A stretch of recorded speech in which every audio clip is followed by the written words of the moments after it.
Okay, ठीक है। तो रिकॉर्डिंग शुरू हो गई, आप लोग को स्लाइड नज़र आ रही होगी। तो आज का जो टॉपिक है वो बुक कीपिंग से रिलेटेड है कि बुक कीपिंग के जर्मनी में क्या क्या रिक्वायरमेंट है, क्या रेगुलेशंस है। तो ये सामने एजेंडा लिखा हुआ है सारा कि जो हम पॉइंट्स आज डिस्कस करेंगे। तो उसमें है इम्पोर्टेंस ऑफ बुक कीपिंग, और डॉक्यूमेंट्स की जो कीपिंग रिक्वायरमेंट होती है जर्मनी वो क्या है, और जीओबीडी लॉ एक है जर्मनी में, उसके बारे में थोड़ा सा मैं डिस्कस करूंगा। उसके अलावा forms of book keeping, types of book keeping जो होती हैं जर्मनी में, उसके बारे में हम डिस्कस करेंगे। उसके बाद फिर बुक कीपिंग ओब्लिगेशंस जो हैं कि किस किस कंपनी को और किस किस इंडिविजुअल को बुक कीपिंग की जो है ओब्लिगेशंस और उसकी जो रिक्वायरमेंट्स हैं, उसकी फुलफिलमेंट रिक्वायरमेंट्स क्या क्या हैं यहाँ पे जर्मनी के अंदर, और उससे रिलेटेड क्या कानून है, उस पर हम बात करेंगे। बाकी फिर ये है कि ऑफ कोर्स हमारा जो फोकस है वो ऑनलाइन ई कॉमर्स बिजनेस पर है। तो ई कॉमर्स बिजनेस में बुक कीपिंग के लिए क्या चीज़ों पे ख्याल रखना होता है और उसकी क्या क्या रिक्वायरमेंट होती है, वो हम डिस्कस करेंगे। बाकी ये भी डिस्कस करेंगे कि अकाउंटेंट और टैक्स कंसल्टेंट्स की रिक्वायरमेंट कहाँ पर आती है, आपको ज़रूरत उनकी होती है या नहीं होती है, उस पर हम बात करेंगे। और मेनली होगा कि क्वेश्चंस और आंसर्स होंगे, आप लोग के जो भी सवाल होंगे। तो आज ये है कि ज़्यादा जो फोकस रहेगा वो आप लोग के सवाल वगैरह, और जो भी आप लोग के माइंड में क्वेश्चंस हैं अकाउंटिंग और बुक कीपिंग से रिलेटेड, उसको मैं क्लैरिफाई करने की कोशिश करूंगा पूरी, कि जो भी चीज़ें हैं आप लोग को सब इंशाल्लाह क्लैरिफाई हो जाए। तो ये हैं सारे टॉपिक जो हम डिस्कस करने वाले हैं आज। तो ये भी इंपॉर्टेंट टॉपिक है ऑफ कोर्स, बंदा जब यहाँ बिजनेस करता है जर्मनी में। तो हमने जो प्रीवियस सेशंस में डिस्कस किया था टैक्सेशन से रिलेटेड, कंपनी फॉर्मेशन से रिलेटेड, तो ऑफ कोर्स जब आप बिजनेस यहाँ शुरू करते हैं और जब टैक्सेशन के भी आपको इंपॉर्टेंस का आइडिया हो गया होगा कि डिफरेंट फॉर्म्स ऑफ टैक्सेस होते हैं, उसमें यह है कि जाहिर सी बात है टैक्स की कैलकुलेशन के लिए प्रॉपर अकाउंटिंग और बुक कीपिंग बहुत इंपॉर्टेंट होती है। क्योंकि अगर आपके अकाउंट्स प्रॉपर नहीं होंगे, आपकी जो फाइनेंशियल रिपोर्ट्स प्रॉपर नहीं होंगी, तो उसमें यह है कि आपकी जो टैक्सेशन कैलकुलेशन है उसमें प्रॉब्लम हो सकती है। और अगर आपकी अकाउंट्स की जो अगर फिगर्स करेक्ट नहीं है, तो आपकी टैक्सेशन फिगर्स भी इनकरेक्ट होंगी, उसमें पर आपका लॉस भी हो सकता है, और आपको यह है कि लीगल कॉन्सिक्वेंसेज और पेनल्टीज भी लग सकती हैं। तो इसलिए ये टॉपिक इंपॉर्टेंट है काफ़ी। क्योंकि अगर आप बिजनेस कर रहे हैं तो आप लोग को बेसिक एटलीस्ट, अकाउंटिंग तो एक तरह से प्रोफेशन है, लेकिन किसी भी हर बंदे को मैं कहता हूँ, कोई भी फील्ड का हो, आईटी का हो या फिर उसका कोई भी फिजिकल या रेस्टोरेंट वाला भी हो, उसको एटलीस्ट बेसिक अकाउंटिंग प्रिंसिपल्स का थोड़ा एक बैकग्राउंड होना चाहिए कि जर्मनी में उसमें अगर वो किसी अगर स्टोयर ब्रातर को भी यूज़ कर रहे हैं ना, तो उसको पता होना चाहिए भाई कि स्टोयर ब्रातर से उसको क्या एक्सपेक्ट करना है, या अगर किसी बुक हाल्टर को या बुक कीपर को यूज़ कर रहा है, सर्विसेज यूज़ कर रहा है, तो आपको एटलीस्ट बेसिक आइडिया होना चाहिए कि हमें किन चीज़ों की ज़रूरत है और किस चीज़ों का हमें उनका ख्याल रखना चाहिए, ताकि आगे जो है आप लोगों को उन मतलब उन चीज़ों में मसला ना हो, और हर चीज़ जो है बिजनेस से रिलेटेड इंशाल्लाह पे स्मूथली चले। तो इसलिए ये है कि पहली जो चीज़ डिस्कस करनी थी कि इम्पोर्टेंस ऑफ बुक कीपिंग। तो इसमें ये है कि जर्मनी में जैसे मैंने बताया कि टैक्सेशन की कैलकुलेशन बहुत ज़रूरी है, और बुक कीपिंग अगर आपकी प्रॉपर नहीं होगी, और अगर आपकी रिकॉर्ड कीपिंग प्रॉपर नहीं होगी, अगर आपका सेटअप प्रॉपर नहीं होगा, तो जो आप शुरू के जो 1 या 2 साल तो आपको शायद पता ना चले। यूजुअली लोग बिजनेस यहाँ शुरू करते हैं जर्मनी में, और बिजनेस चल रहा होता है, ग्रो भी काफ़ी कर रहा होता है। तो फर्स्ट या 2 ईयर्स में तो लोग इतना इसको इम्पोर्टेंस नहीं देते, बस ये कि रिकॉर्ड कीपिंग भी प्रॉपर नहीं हो रही होती, फाइलिंग भी नहीं हो रही होती, बस सारा जो काम है स्कैटर्ड हुआ हुआ होता है। बैंक अकाउंट काफ़ी खोल लेते हैं लोग इसमें, लेकिन ये कि तो स्टेटमेंट को रिकनसाइल नहीं किया जाता, रिकॉर्ड्स को ये है कि अलग अलग जगह पे सेव हो रहे होते हैं, और फाइलिंग प्रॉपर, तो उसमें ये शुरू में तो प्रॉब्लम नहीं होता, लेकिन जब आपको साल के एंड में आपको जो अपना एनुअल फाइलिंग करनी होती है, और जब या फाइनेंस आपको रिमाइंडर भेजता है, तब बंदा पे घबरा जाता है कि यार अब क्या करें। उस वक्त पे टेंशन होती है कि भाई सारे रिकॉर्ड्स को रखना है। बहुत सारी दफ़ा क्या होता है, लोग जो इन्वाइसिस को सही से सेव नहीं करते, काफ़ी इन्वाइसिस मिस हो जाती हैं। ये एक प्रॉब्लम बहुत आती है लोगों को। और कुछ दफ़ा ये होता है कि क्योंकि आप डेडलाइन की जब आपको रिमाइंडर्स आते हैं, फिर आप वो सब पैनिक होके जल्दी जल्दी में सारी चीज़ें करते हैं, तो उसमें फिर ये होता है कि आपकी जो एफिशिएंसी है वो भी थोड़ी सही नहीं रहती, और आपका जो रिकॉर्ड कीपिंग है वो उसमें भी मसला आता है। और ये है कि स्ट्रेसफुल सिचुएशन हो जाती है। तो इसमें ये है कि शुरू से ही अगर आप बिजनेस जर्मनी में कर रहे हैं, तो बहुत इंपॉर्टेंट चीज़ है कि बुक कीपिंग आपकी प्रॉपर होनी चाहिए। और इसमें यह है कि शुरू से ही आपको अपने माइंड में रखना है कि जो भी है इसमें क्या क्या चीज़ें हमें मद्देनज़र रखनी है, और किन किन चीज़ों का ख्याल रखना है। तो बाकी यह है कि इसके अलावा यहाँ पे जर्मनी में कानून भी है, जीओवीडी उसे कहते हैं। मैं स्लाइड चेंज करता हूँ। आप लोग को आवाज आ रही है ना मेरी? थोड़ा मुझे कंफर्म जी करिएगा। आ रही, बिल्कुल। जी आ रही है। ओके, तो एक और चीज इंपॉर्टेंट है जो काफी लोगों को शायद, आई एम नॉट श्योर कि आप लोगों को पता है नहीं पता, ये यहाँ पे एक जर्मनी में कानून है, उससे 2019 में आप ये पढ़ सकते हैं। टेक्स्ट मैंने थोड़ा सा मेंशन करा है ताकि बेसिक आप लोग को इन्फॉर्मेशन मिल जाए। तो नवंबर 2019 में जो German federal ministry of finance है, बुंदेसफिनांसमिनिस्ट्रियम फॉर फिनांस, BMF, उन्होंने जो है एक नया जो लॉ पब्लिश किया था। इससे इंग्लिश में कहते हैं principles for proper management and storage of books, records, documents in electronic form as well as data access.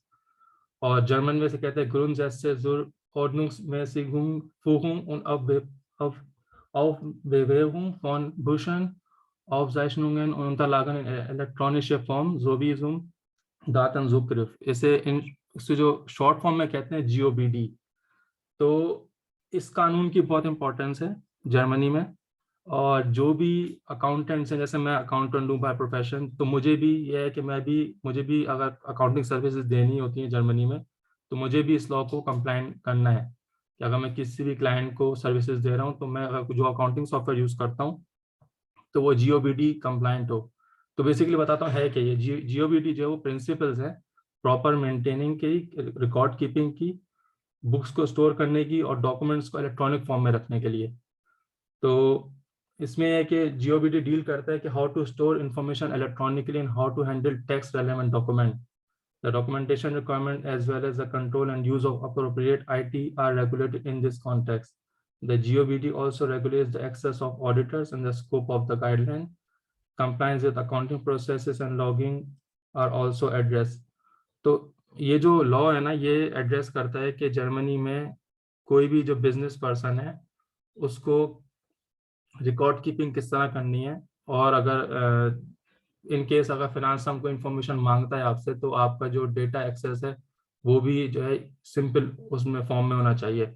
तो इन शॉर्ट ये मैं आपको थोड़ा सिंप्लीफाई कर दूं कि जर्मनी के अंदर जो है आप कोई भी अगर अकाउंटिंग या सॉफ्टवेयर यूज कर रहे हैं, तो पहली चीज तो वो GOBD कंप्लाइंट होना चाहिए। इसका मतलब है कि जो आपका डेटा है ना वो सर्टेन इलेक्ट्रॉनिक फॉर्म में सेव होना चाहिए। और ये है कि रिकॉर्ड कीपिंग प्रॉपर होनी चाहिए। अगर ऐसे फिनांस हम अगर बाद में आपसे कोई भी बोले कि भाई मुझे 2020 का आपने जो टैक्स डिक्लेरेशन किया था उसका सारा रिकॉर्ड प्रोवाइड करें, तो आप जो भी सॉफ्टवेयर यूज कर रहे हैं ना, उस सॉफ्टवेयर में एक एक्सपोर्ट का ऑप्शन होता है, तो सर्टेन टाइप्स में वो सॉफ्टवेयर एक्सपोर्ट हो सकता है। तो डिफरेंट टाइप्स ऑफ डेटा होते हैं। तो नॉर्मल तो आपको पता होगा कि एक्सेल डेटा होता है, PDF फाइल डेटा होता है, लेकिन एक सर्टेन डेटा होता है उसे कहते हैं GDPDU।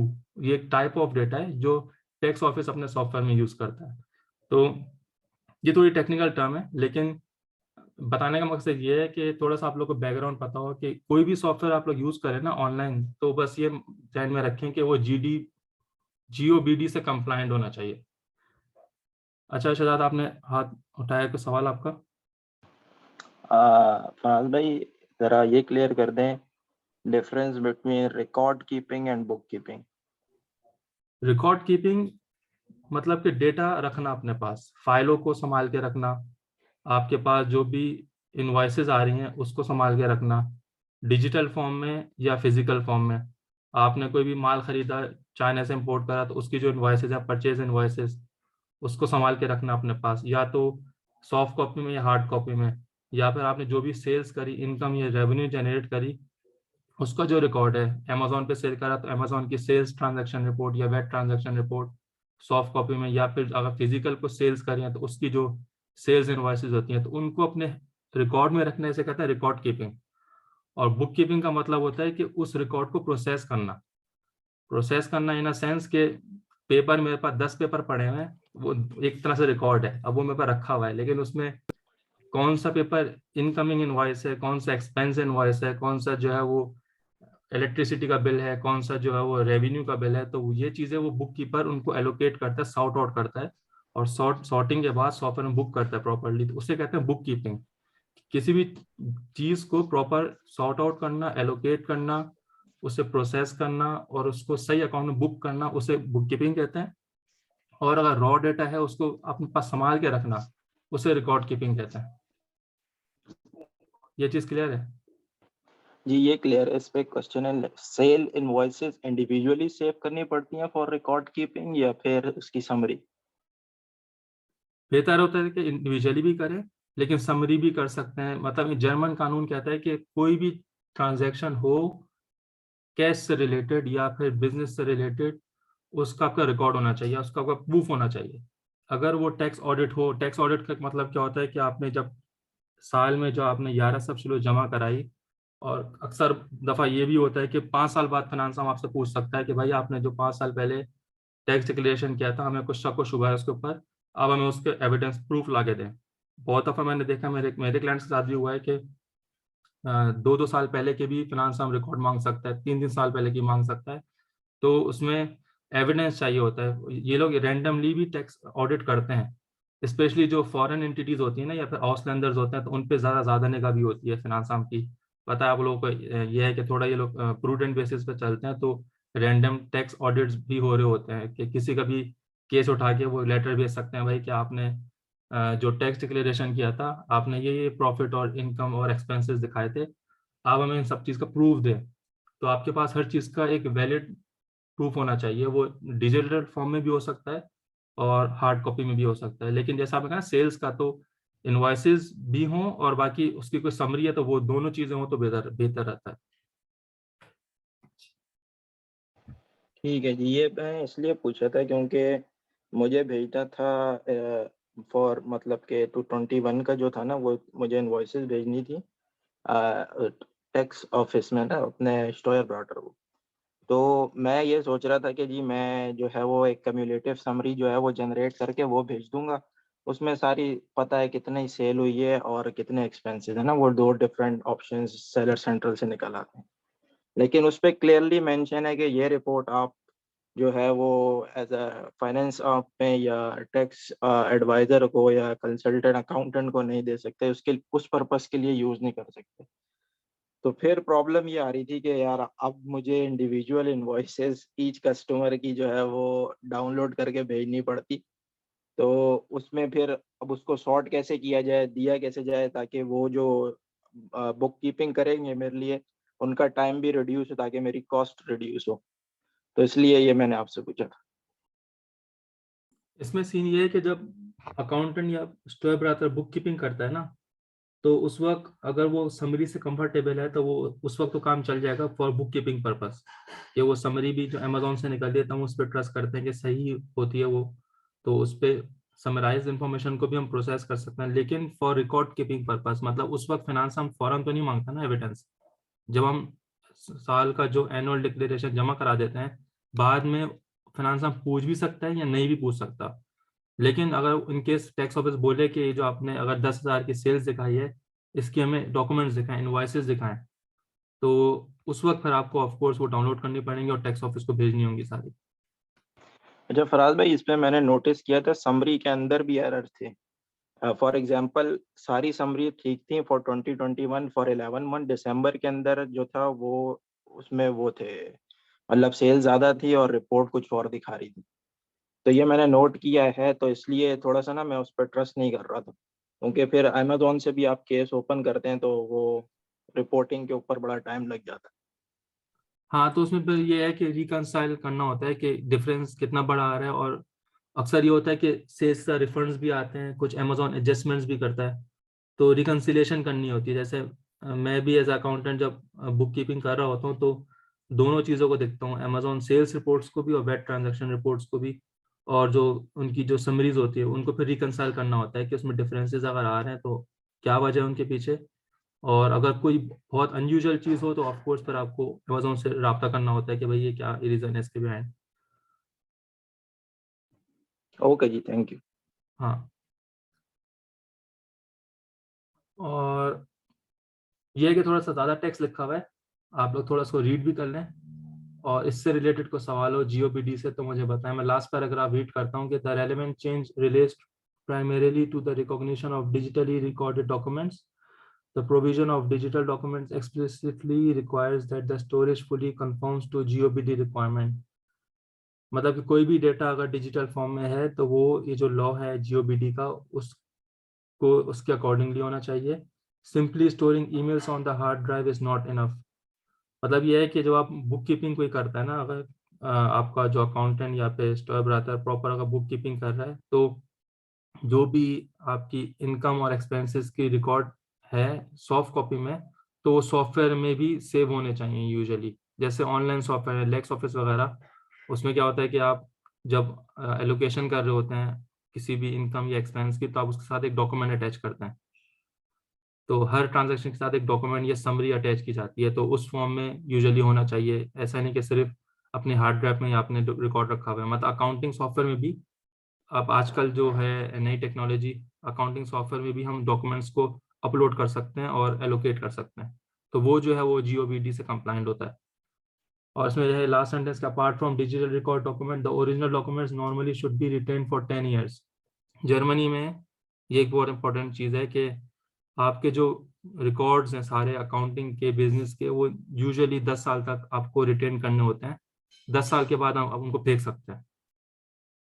तो ये एक इम्पोर्टेंट इन्फॉर्मेशन है। यूजुअली क्या है कि बहुत सारे जो बिजनेस होते हैं उनके यहाँ पे काफ़ी ज़्यादा फाइलें होती हैं, तो अपार्टमेंट्स या कैलर वगैरह जो होते हैं वो भरे आते हैं फाइलों से भी।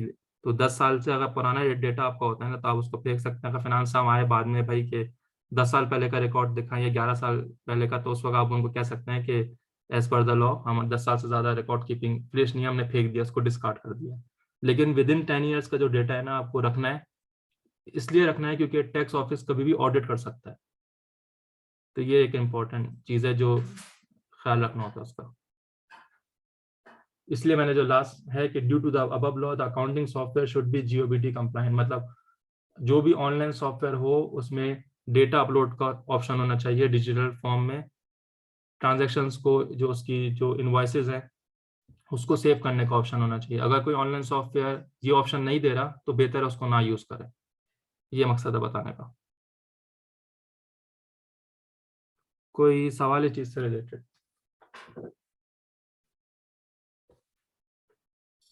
जी शायद हमारे कोई, आपने सॉरी सॉरी, ठीक है। सॉरी हमारे ने हैंड रेस करा था पहले, आप सवाल कर लें। मेरा क्वेश्चन ये है कि एक्चुअली मुझे इतना आइडिया नहीं है चीज़ों का, इसलिए मैं पूछ रही हूँ कि समरी होती क्या है, मतलब वो किस फॉर्म में होती है?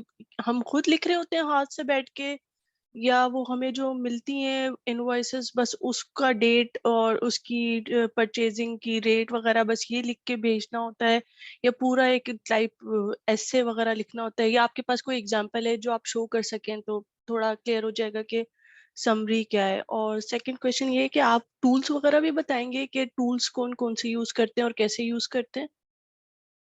जी बिल्कुल, मैं आइडिया दे सकता हूँ। काफ़ी सारे टूल्स अवेलेबल हैं, तो मैं सेशन के एंड में बता दूंगा कि कौन कौन से टूल्स हैं जो मैं रेकमेंड करता हूँ अपने क्लाइंट्स को यूजुअली।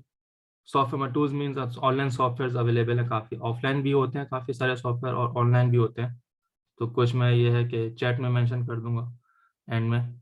और बाकी समरीज का ये होता है कि एक्सेल जो सॉफ्टवेयर है उसमें हम बना सकते हैं। जैसे अगर कोई फर्ज करें फ्रीलांसर है, उस महीने में उसकी 10 ट्रांजेक्शन होती हैं, तो वो उसकी एक्सेल में भी समरी बना सकता है कि भाई एक कॉलम में वो लिखेगा डेट ऑफ इनवॉइस, एक कॉलम में इनवॉइस नंबर, एक कॉलम में डिस्क्रिप्शन और एक कॉलम में अमाउंट। तो उसकी वो लिस्ट बना सकता है। तो कोई भी चीज़ समराइज फॉर्म है ना, उसे हम समरी कहते हैं। तो वो एक्सेल में भी हो सकती है, और मतलब कोई भी डेटा जो अकाउंटेंट को हेल्प करे, कोई भी समरी जो बुक कीपिंग करने में अकाउंटेंट या स्टोर ब्रातर हेल्प करे, उसे हम समरी कहते हैं। और रिलेटेड टू ऑनलाइन बिजनेस, जैसे अमेजोन में अगर आप सेल कर रहे हैं, तो मैं उसको अब दिखा देता हूँ। वेट ट्रांजेक्शन रिपोर्ट जो होती है, मैं आपको थोड़ा सा शेयर कर देता हूँ ताकि थोड़ा आइडिया हो जाए। एक सेकेंड।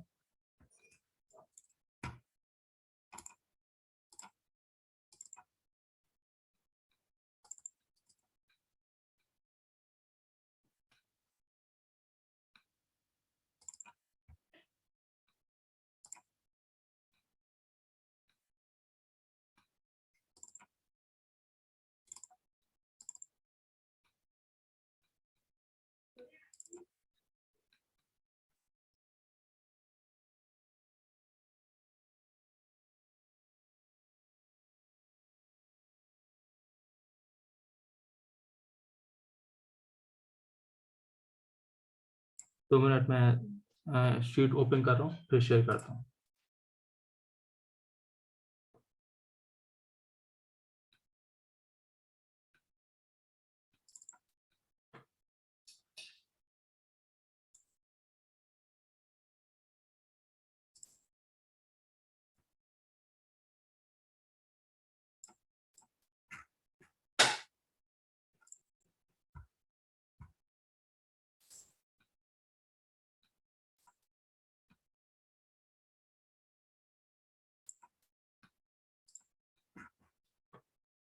आप लोगों को नजर आ रहा है स्क्रीन एक्सेल शीट जो मैं शेयर कर रहा हूँ?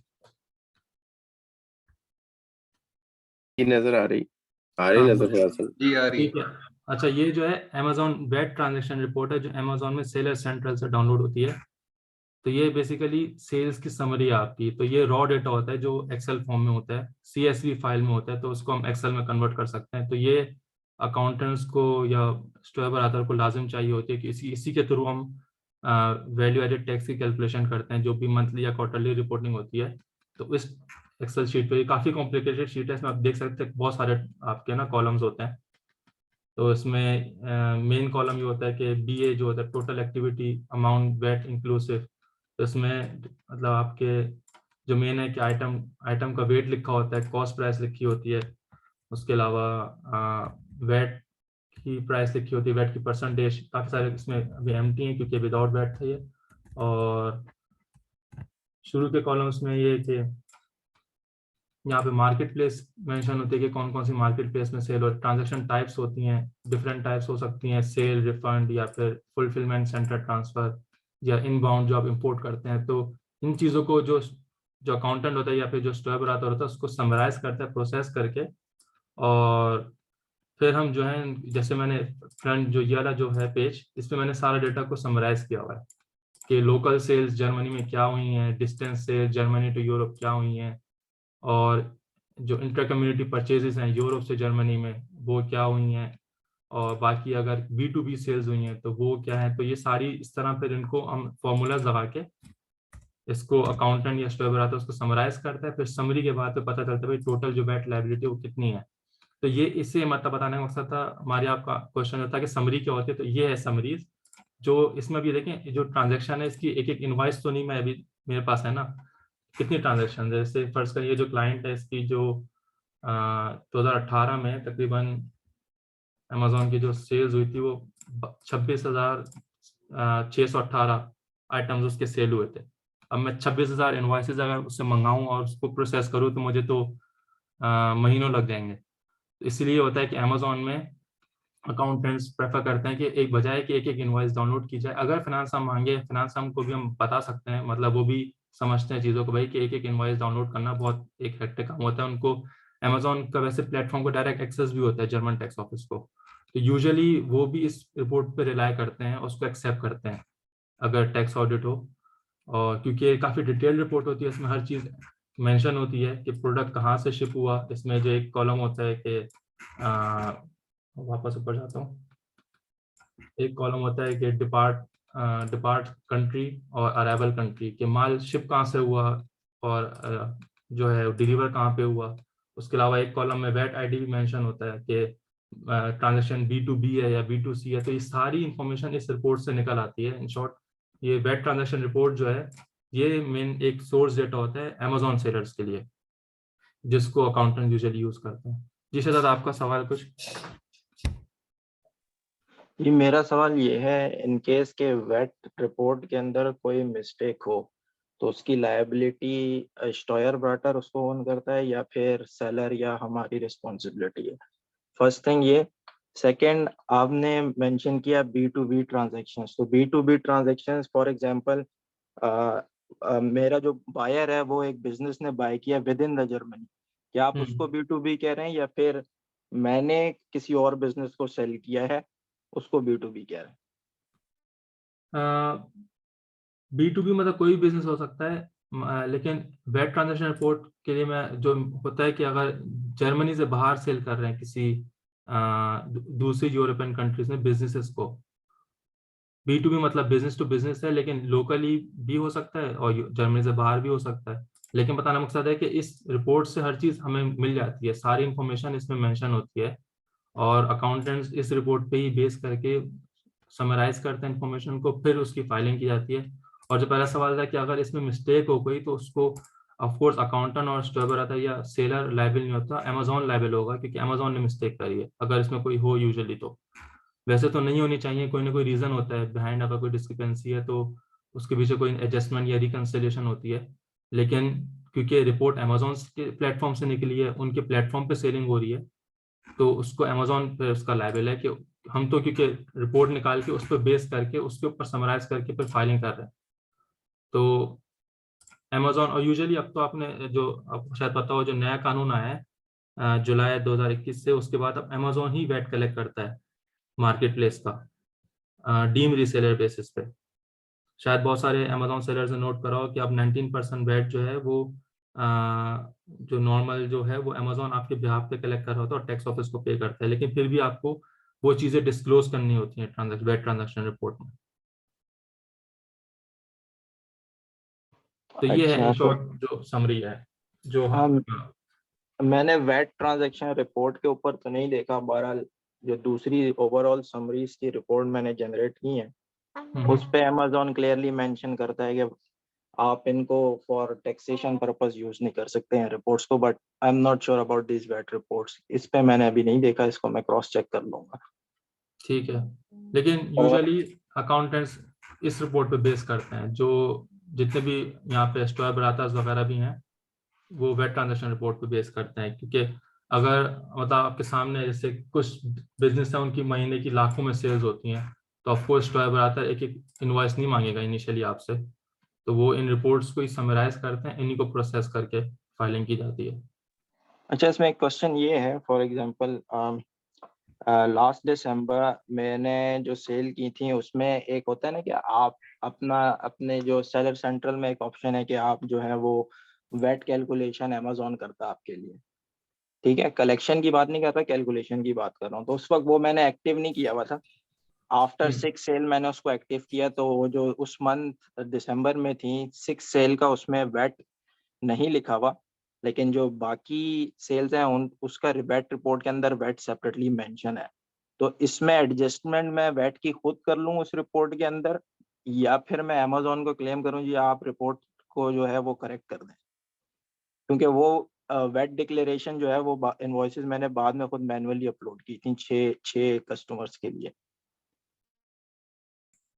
अच्छा, बाकी जो अमेजोन के जो सर्विसेज प्रोवाइडर हैं वो अवलारा कंपनी है जो उनका प्रेफर्ड अकाउंटिंग पार्टनर है। तो जब आप अमेजोन की सर्विसेज लेते हैं ना, वेट सर्विसेज, तो वो आपको आई थिंक 6 महीने के लिए फ्री देते हैं। उसमें क्या होता है, वो खुद कैलकुलेशन करके फाइलिंग करते हैं। लेकिन उसमें एक और चीज़ है कि अब ये जो अमेजोन की ये जो सर्विस है, इसमें एक चीज़ का ध्यान रखना होगा, ये लोग ओएसएस को कवर नहीं करते। और दूसरा है कि इसमें आई am not sure B2B transaction जो होती हैं, अगर जर्मनी से किसी और बिजनेस को यूरोप कंट्री में, शायद वो भी ये लोग डिस्क्लोज नहीं करते। तो अमेजोन सर्विसेज जो है जो देते हैं उसमें 100% कवरेज नहीं होती, तो कुछ चीज़ों का ख्याल रखना होता है इसमें। और ये है कि अगर ऑफकोर्स कोई डिस्क्रिपेंसीज है तो उसको आप मैनुअली भी एडजस्ट कर सकते हैं। अगर आप एल्सर का अकाउंट है, अगर आप खुद फाइलिंग कर रहे हैं उसके थ्रू, तो उसमें एडजस्टमेंट बिल्कुल हो सकती है।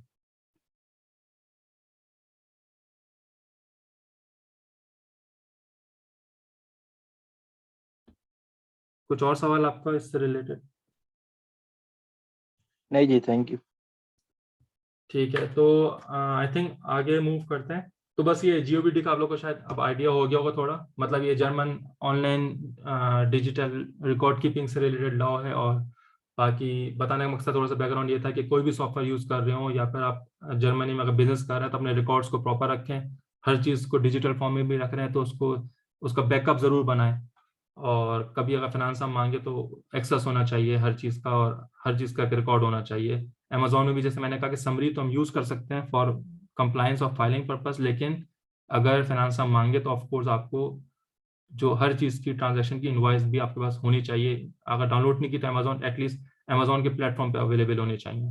तो बेहतर ये होता है कि आप उसको डाउनलोड भी करते रहें कुछ इंटरवल के बाद, क्वार्टरली बेसिस पे अपने रिकॉर्ड में रखते रहें और अपने पास सेव करते रहें डेटा, क्योंकि कभी भी टैक्स ऑडिट हो तो ये डेटा रिकॉर्ड कीपिंग की बहुत इंपॉर्टेंस है जर्मनी में। ये मकसद है बस बताने का। ठीक है, तो मैं नेक्स्ट स्लाइड पे मूव करता हूँ। Forms of book keeping in Germany, ये भी थोड़ा इम्पोर्टेंट है बताना। जो यहाँ पे लोग बिजनेस करते हैं, यहाँ पे जर्मनी में बेसिकली 2 तरह की बुक कीपिंग होती हैं। एक होती है डबल एंट्री बुक कीपिंग, एक होती है सिंगल एंट्री बुक कीपिंग। मैंने 2 कॉलम बनाए हुए हैं। जो लेफ्ट पे एक तो मतलब मैक माइलेज है वो तो मतलब मेन मैंने हेडिंग्स दी हुई हैं। बाकी एक जो है column double entry book keeping से रिलेटेड इन्फॉर्मेशन है, और जो सबसे राइट पे जो कॉलम है वो सिंपल अकाउंटिंग जो होती है, सिंगल एंट्री बुक कीपिंग से रिलेटेड है। तो उसका थोड़ा बैकग्राउंड देता हूँ। डबल एंट्री क्या होता है कि अगर आप डबल एंट्री बुक कीपिंग कर रहे हैं तो उसमें आपको बैलेंस शीट बनानी होती है और प्रॉफिट एंड लॉस स्टेटमेंट बनाना होता है।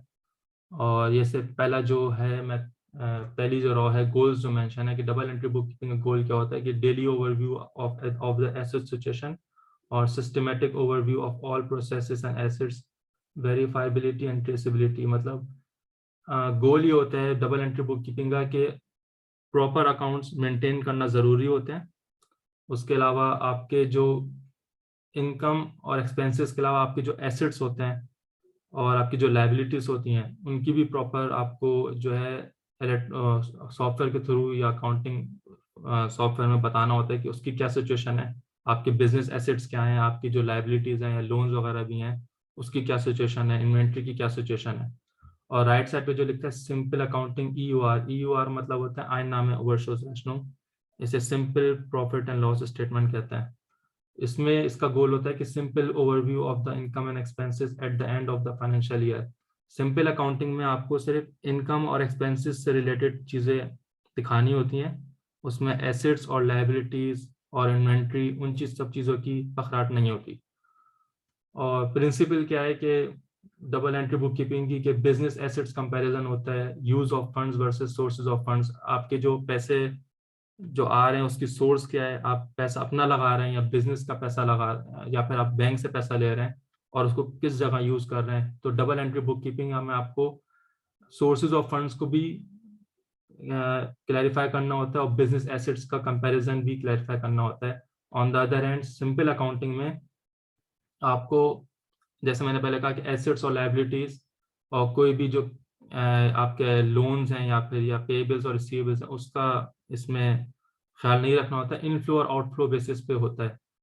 और inventory changes are also not relevant. थोड़ा सा बस मैं सिंप्लीफाई करता हूँ। डबल एंट्री बुक कीपिंग में क्या होता है कि आपने अगर बिजनेस है, फर्ज करें आपका, आपने माल बेचा, ठीक है, आपने इनवॉइस इशू करी, आपने सामान भेज भी दिया बायर को, लेकिन बायर ने आपको पेमेंट नहीं करी अभी तक, ठीक है, आपने ऑन क्रेडिट माल बेचा। तो डबल एंट्री में आपको पेबल्स और रिसीवेबल्स दो बार आपको अकाउंटिंग बुक कीपिंग करनी होती है। जब आप सेल्स करेंगे तो अगेंस्ट रिसीवेबल बुक होगी कि पैसा मिलना है आपको, और जब बाद में आपका कस्टमर आपको पे करेगा तो उस वक्त आपके बैंक में पैसा आएगा बाद में, उस वक्त एक और अकाउंटिंग एंट्री करनी होगी रिसीवेबल्स अगेंस्ट बैंक। तो ये डबल एंट्री बुक कीपिंग हो गई। पहले एक जो सेल करी उसकी बुकिंग, दूसरी जो आपने पेमेंट रिसीव करी उसकी बुकिंग। तो डबल एंट्री बुक कीपिंग में अकाउंटेंट्स का स्टेप रहता है, अगर डबल काम होता है तो इसमें तभी कॉस्ट भी थोड़ी ज्यादा होती है।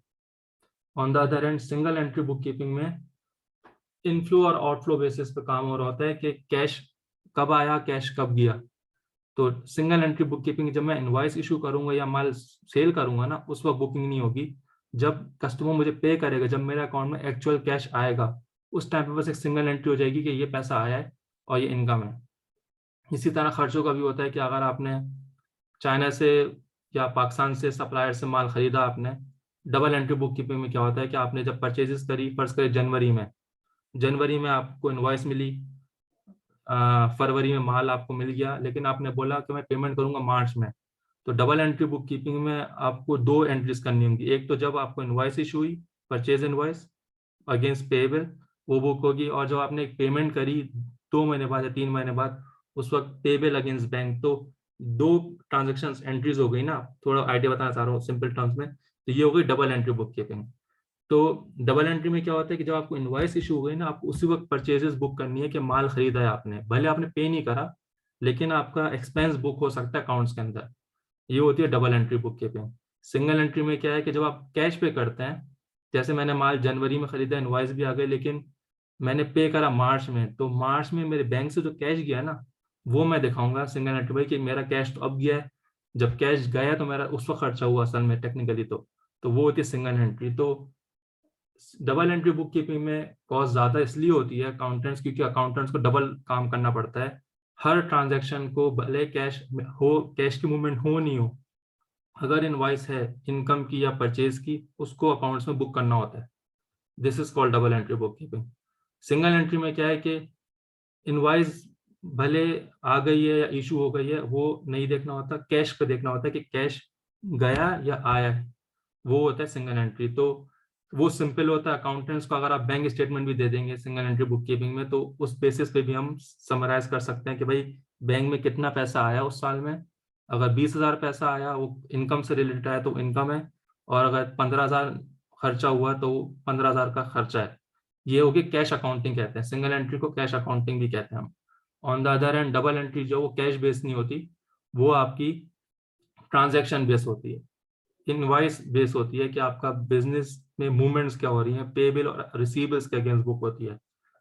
और ये जो है यहाँ पे रिजल्ट मेंशन हुआ है, तो रिजल्ट क्या होता है डबल एंट्री में? दो स्टेटमेंट्स, फाइनेंशियल स्टेटमेंट्स होते हैं। एक होता है balance sheet, overview of business assets. Balance sheet में क्या होता है कि आपकी एसेट्स और लायबिलिटीज मेंशन होती हैं कि आपके जो बिजनेस एसेट्स हैं, करंट एसेट्स क्या हैं, आपके लॉन्ग टर्म एसेट्स क्या हैं, उसके अलावा आपकी लायबिलिटीज और capital on the other side. तो उसमें बैलेंस शीट में वो ये सारी चीजें मेंशन होती हैं कि आपकी कैपिटल इन्वेस्टमेंट कितनी है, आपकी लायबिलिटीज क्या है, आपके एसेट्स क्या हैं। और उसके अलावा आपका इनकम स्टेटमेंट होता है जो प्रॉफिट एंड लॉस स्टेटमेंट भी कहते हैं।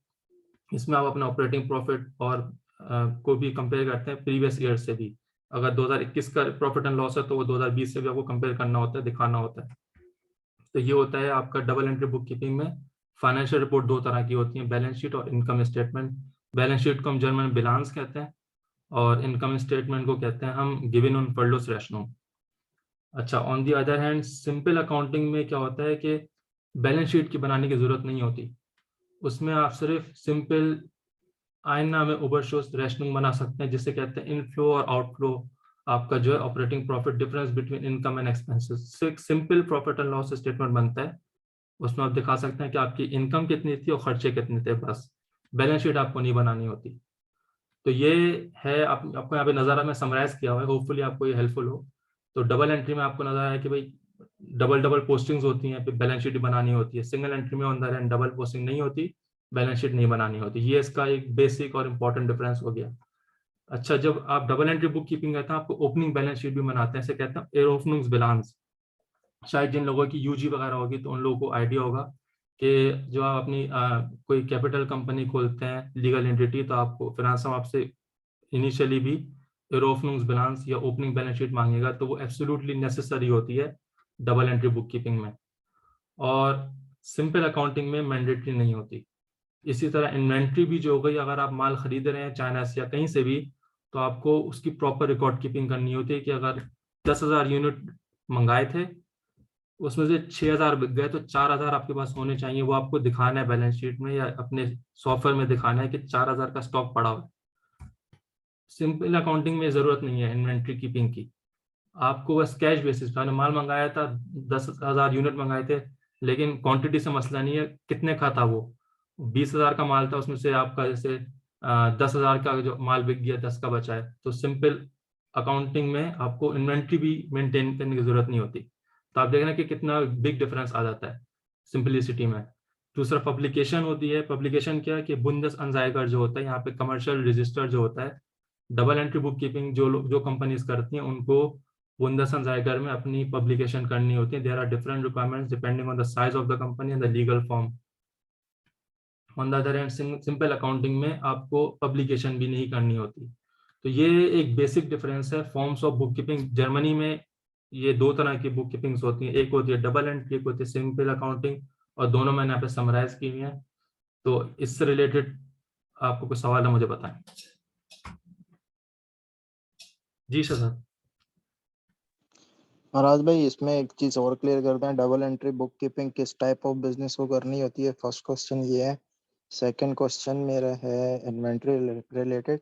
हमें इन्वेंट्री भी शो करनी पड़ती है। फॉर एग्जांपल लाइक इन 2021 मैंने 500 यूनिट्स परचेज किए, जिसमें से मैंने 100 यूनिट बेच दिए। ठीक है, तो 400 यूनिट रह गए एज एन इन्वेंट्री। लेकिन इन 2022 फॉर एग्जांपल 10 यूनिट ऐसे थे जो कस्टमर रिटर्न हो गए और डैमेज में आ गए, जिसको अमेजोन ने डिस्कार्ड कर दिया। तो वो हमारी इन्वेंट्री में जब हम उसको डिक्लेयर करेंगे, तो उसमें वो डैमेज का भी मेंशन करना पड़ेगा, या फिर वो टोटल इन्वेंट्री ही काउंट होगी 400? आपकी वो टाइप ऑफ बिजनेस क्या है? इस वक्त कंपनी जो है वो यूजी है। यूजी है, हाँ। तो यूजी में आपको रखना पड़ेगा प्रॉपर रिकॉर्ड। मैं अब नेक्स्ट स्लाइड में जा रहा हूँ। आपका जो सवाल है ना कि किस टाइप के बिजनेस को डबल एंट्री करनी है और किस टाइप के बिजनेस को सिंगल एंट्री करनी है, ये बड़ा इंपॉर्टेंट सवाल है, इसलिए मैंने नेक्स्ट स्लाइड में सारा समराइज करा हुआ है। लेकिन ऑफ कोर्स मैं पहले बेसिक आइडिया देना चाह रहा था ताकि आप लोग को समझ में आ जाए कि फर्क क्या है दोनों में, डबल एंट्री और सिंगल एंट्री में फर्क क्या है, ताकि बाद में बताऊं कि भाई कि किसको डबल एंट्री करनी है, किसको सिंगल एंट्री करनी है। ठीक है, तो ये एक बेसिक आइडिया है, आप थोड़ा इसको रीड भी कर लें भले। फिर नेक्स्ट स्लाइड में जाऊंगा, वो ज्यादा इंपॉर्टेंट स्लाइड है कि किस बिजनेस को डबल एंट्री करनी है, किसको सिंगल एंट्री करनी है। सिंपल समरी ये है कि डबल एंट्री बुक कीपिंग में काम ज्यादा होता है, रिकॉर्ड कीपिंग रिक्वायरमेंट ज्यादा होती है, अकाउंटेंट का टाइम भी ज्यादा लगता है, उसकी कॉस्ट भी ज्यादा होती है, और इसके रीजन यहाँ मेंशन है। सिंगल एंट्री बुक कीपिंग में अकाउंटेंट्स का स्टॉक बराबर का टाइम बहुत कम लगता है कंपेरेटिवली, ऑफ कोर्स उस वजह से उनकी जो फीस भी कम हो जाती है। और आपको यह है कि रिकॉर्ड कीपिंग जो है मतलब हर चीज़ का एक इनवॉइसेस का ये है कि ये नहीं कि एक एक चीज़ को प्रॉपर बुक कर रहे हैं, आप बैंक स्टेटमेंट को भी सिंप्लीफाई समराइज करके सिंगल एंट्री बुक कीपिंग कर रहे हैं, तो उससे भी हम रिकनसाइल कर सकते हैं कि भाई कितना कैश आया, कितना कैश गया, कैश बेसिस पे। तो ये एक बेसिक डिफरेंस है जो इंपॉर्टेंट डिफरेंस है। नेक्स्ट स्लाइड में जा रहा हूँ कि बुक कीपिंग ओब्लिगेशन। तो यहाँ मेंशन है कि जो पहला कॉलम है उसमें मेंशन है लीगल फॉर्म और प्रोफेशनल ग्रुप। तो उसमें लीगल फॉर्म्स क्या है, कॉर्पोरेशंस हैं, पार्टनरशिप्स हैं, एसोसिएशंस हैं, फ्रीलांसर्स हैं, और वन मैन बिजनेस है। वन मैन बिजनेस मतलब Einzelunternehmer। और उसमें ये कॉलम है कि obligation to double entry book keeping, और थर्ड है कंडीशन। तो ये 3 कॉलम है, लीगल फॉर्म, ओब्लिगेशन और कंडीशंस। तो मैं वन बाय वन शुरू करता हूँ। जैसे शहजाद आपके केस में यूजी है ना, तो कॉर्पोरेशंस क्या होती हैं, वो लीगल एंटिटी होती हैं। तो उसमें obligation to double entry book keeping यहाँ लिखा है यस।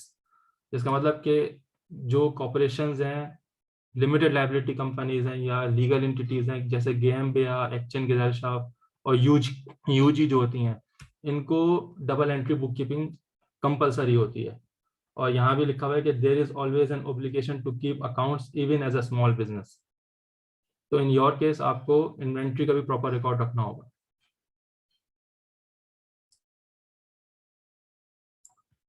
ठीक जी है, ठीक है। उसमें क्वेश्चन मेरा रिगार्डिंग डैमेज प्रोडक्ट्स, जो प्रोडक्ट डैमेज हो जाते हैं और उसको अमेजोन डिस्कार्ड कर देता है, तो क्या वो उसको भी हमें इन्वेंट्री में रखना होगा या फिर हमें उसको अपनी टोटल इन्वेंट्री से माइनस करना होगा? इन्वेंट्री से माइनस करना होगा उसको, और वेट पर्पस के लिए होता है कि उसको भी डिक्लेयर करना होता है वेट रिटर्न के अंदर। अगर आपने उसको विड्रॉ करा ना इन्वेंट्री से, तो डैमेज प्रोडक्ट्स को आप अपने पास मंगा लेंगे, अमेजोन वेयर हाउस से निकाल के अपने यूज के लिए यूज कर सकते हैं। तो उसको भी अच्छा। जो वेट का आप रिटर्न फाइल करते हैं उसमें एक ऑप्शन होता है कि विड्रॉन फॉर पर्सनल यूज। उस पर भी जी। आपको जो है वो वेट देना होता है कि आपने अब बिजनेस पर्पस के लिए नहीं यूज करा, लेकिन आपने को इसको विड्रॉ कर लिया, तो इसको भी ऑफ कोर्स डिस्क्लोज करना है। अगर इन्वेंट्री फर्ज करें 300 बची है, उसमें से 10 यूनिट खराब हो गए, तो उसको आपने विड्रॉ कर लिया, तो अब रिमेनिंग यूनिट बचे 290, तो इसका रिकॉर्ड रखना होगा लाजम, और डिस्क्लोज भी करना होगा।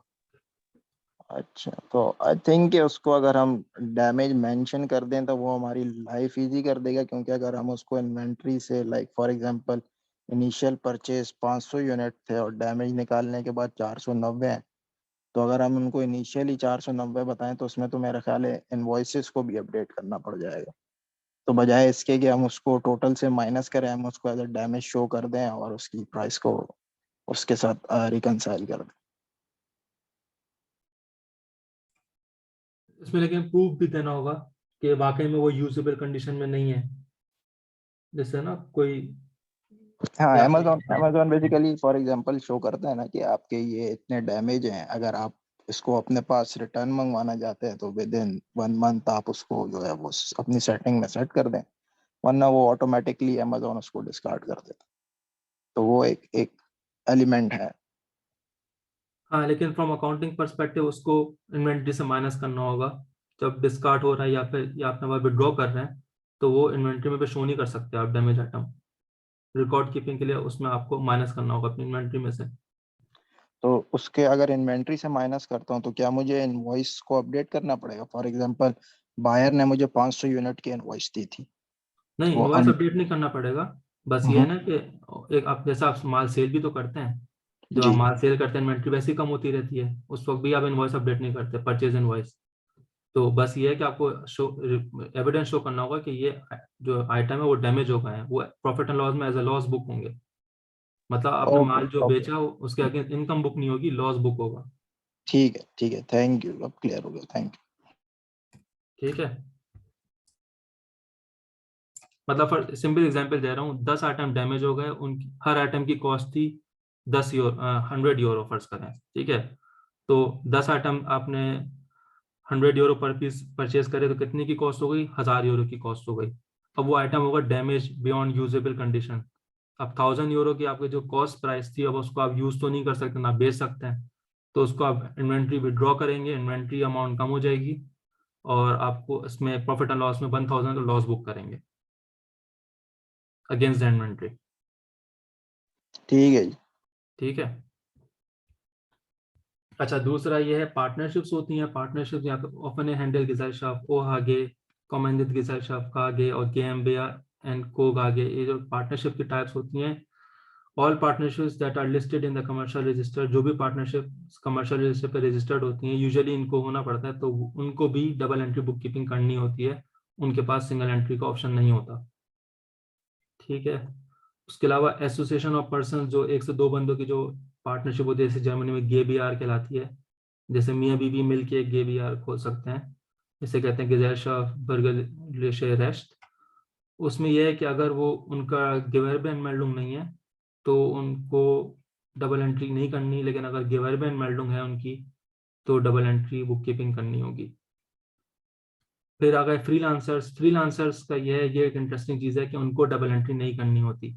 जर्मनी में यह है कि बहुत सारे प्रोफेशंस हैं, जैसे आर्टिस्ट हो गए, journalist, lawyers, doctors, teachers, store जैसे हो गए, और ये जो है वो फ्रीलांसिंग में आते हैं।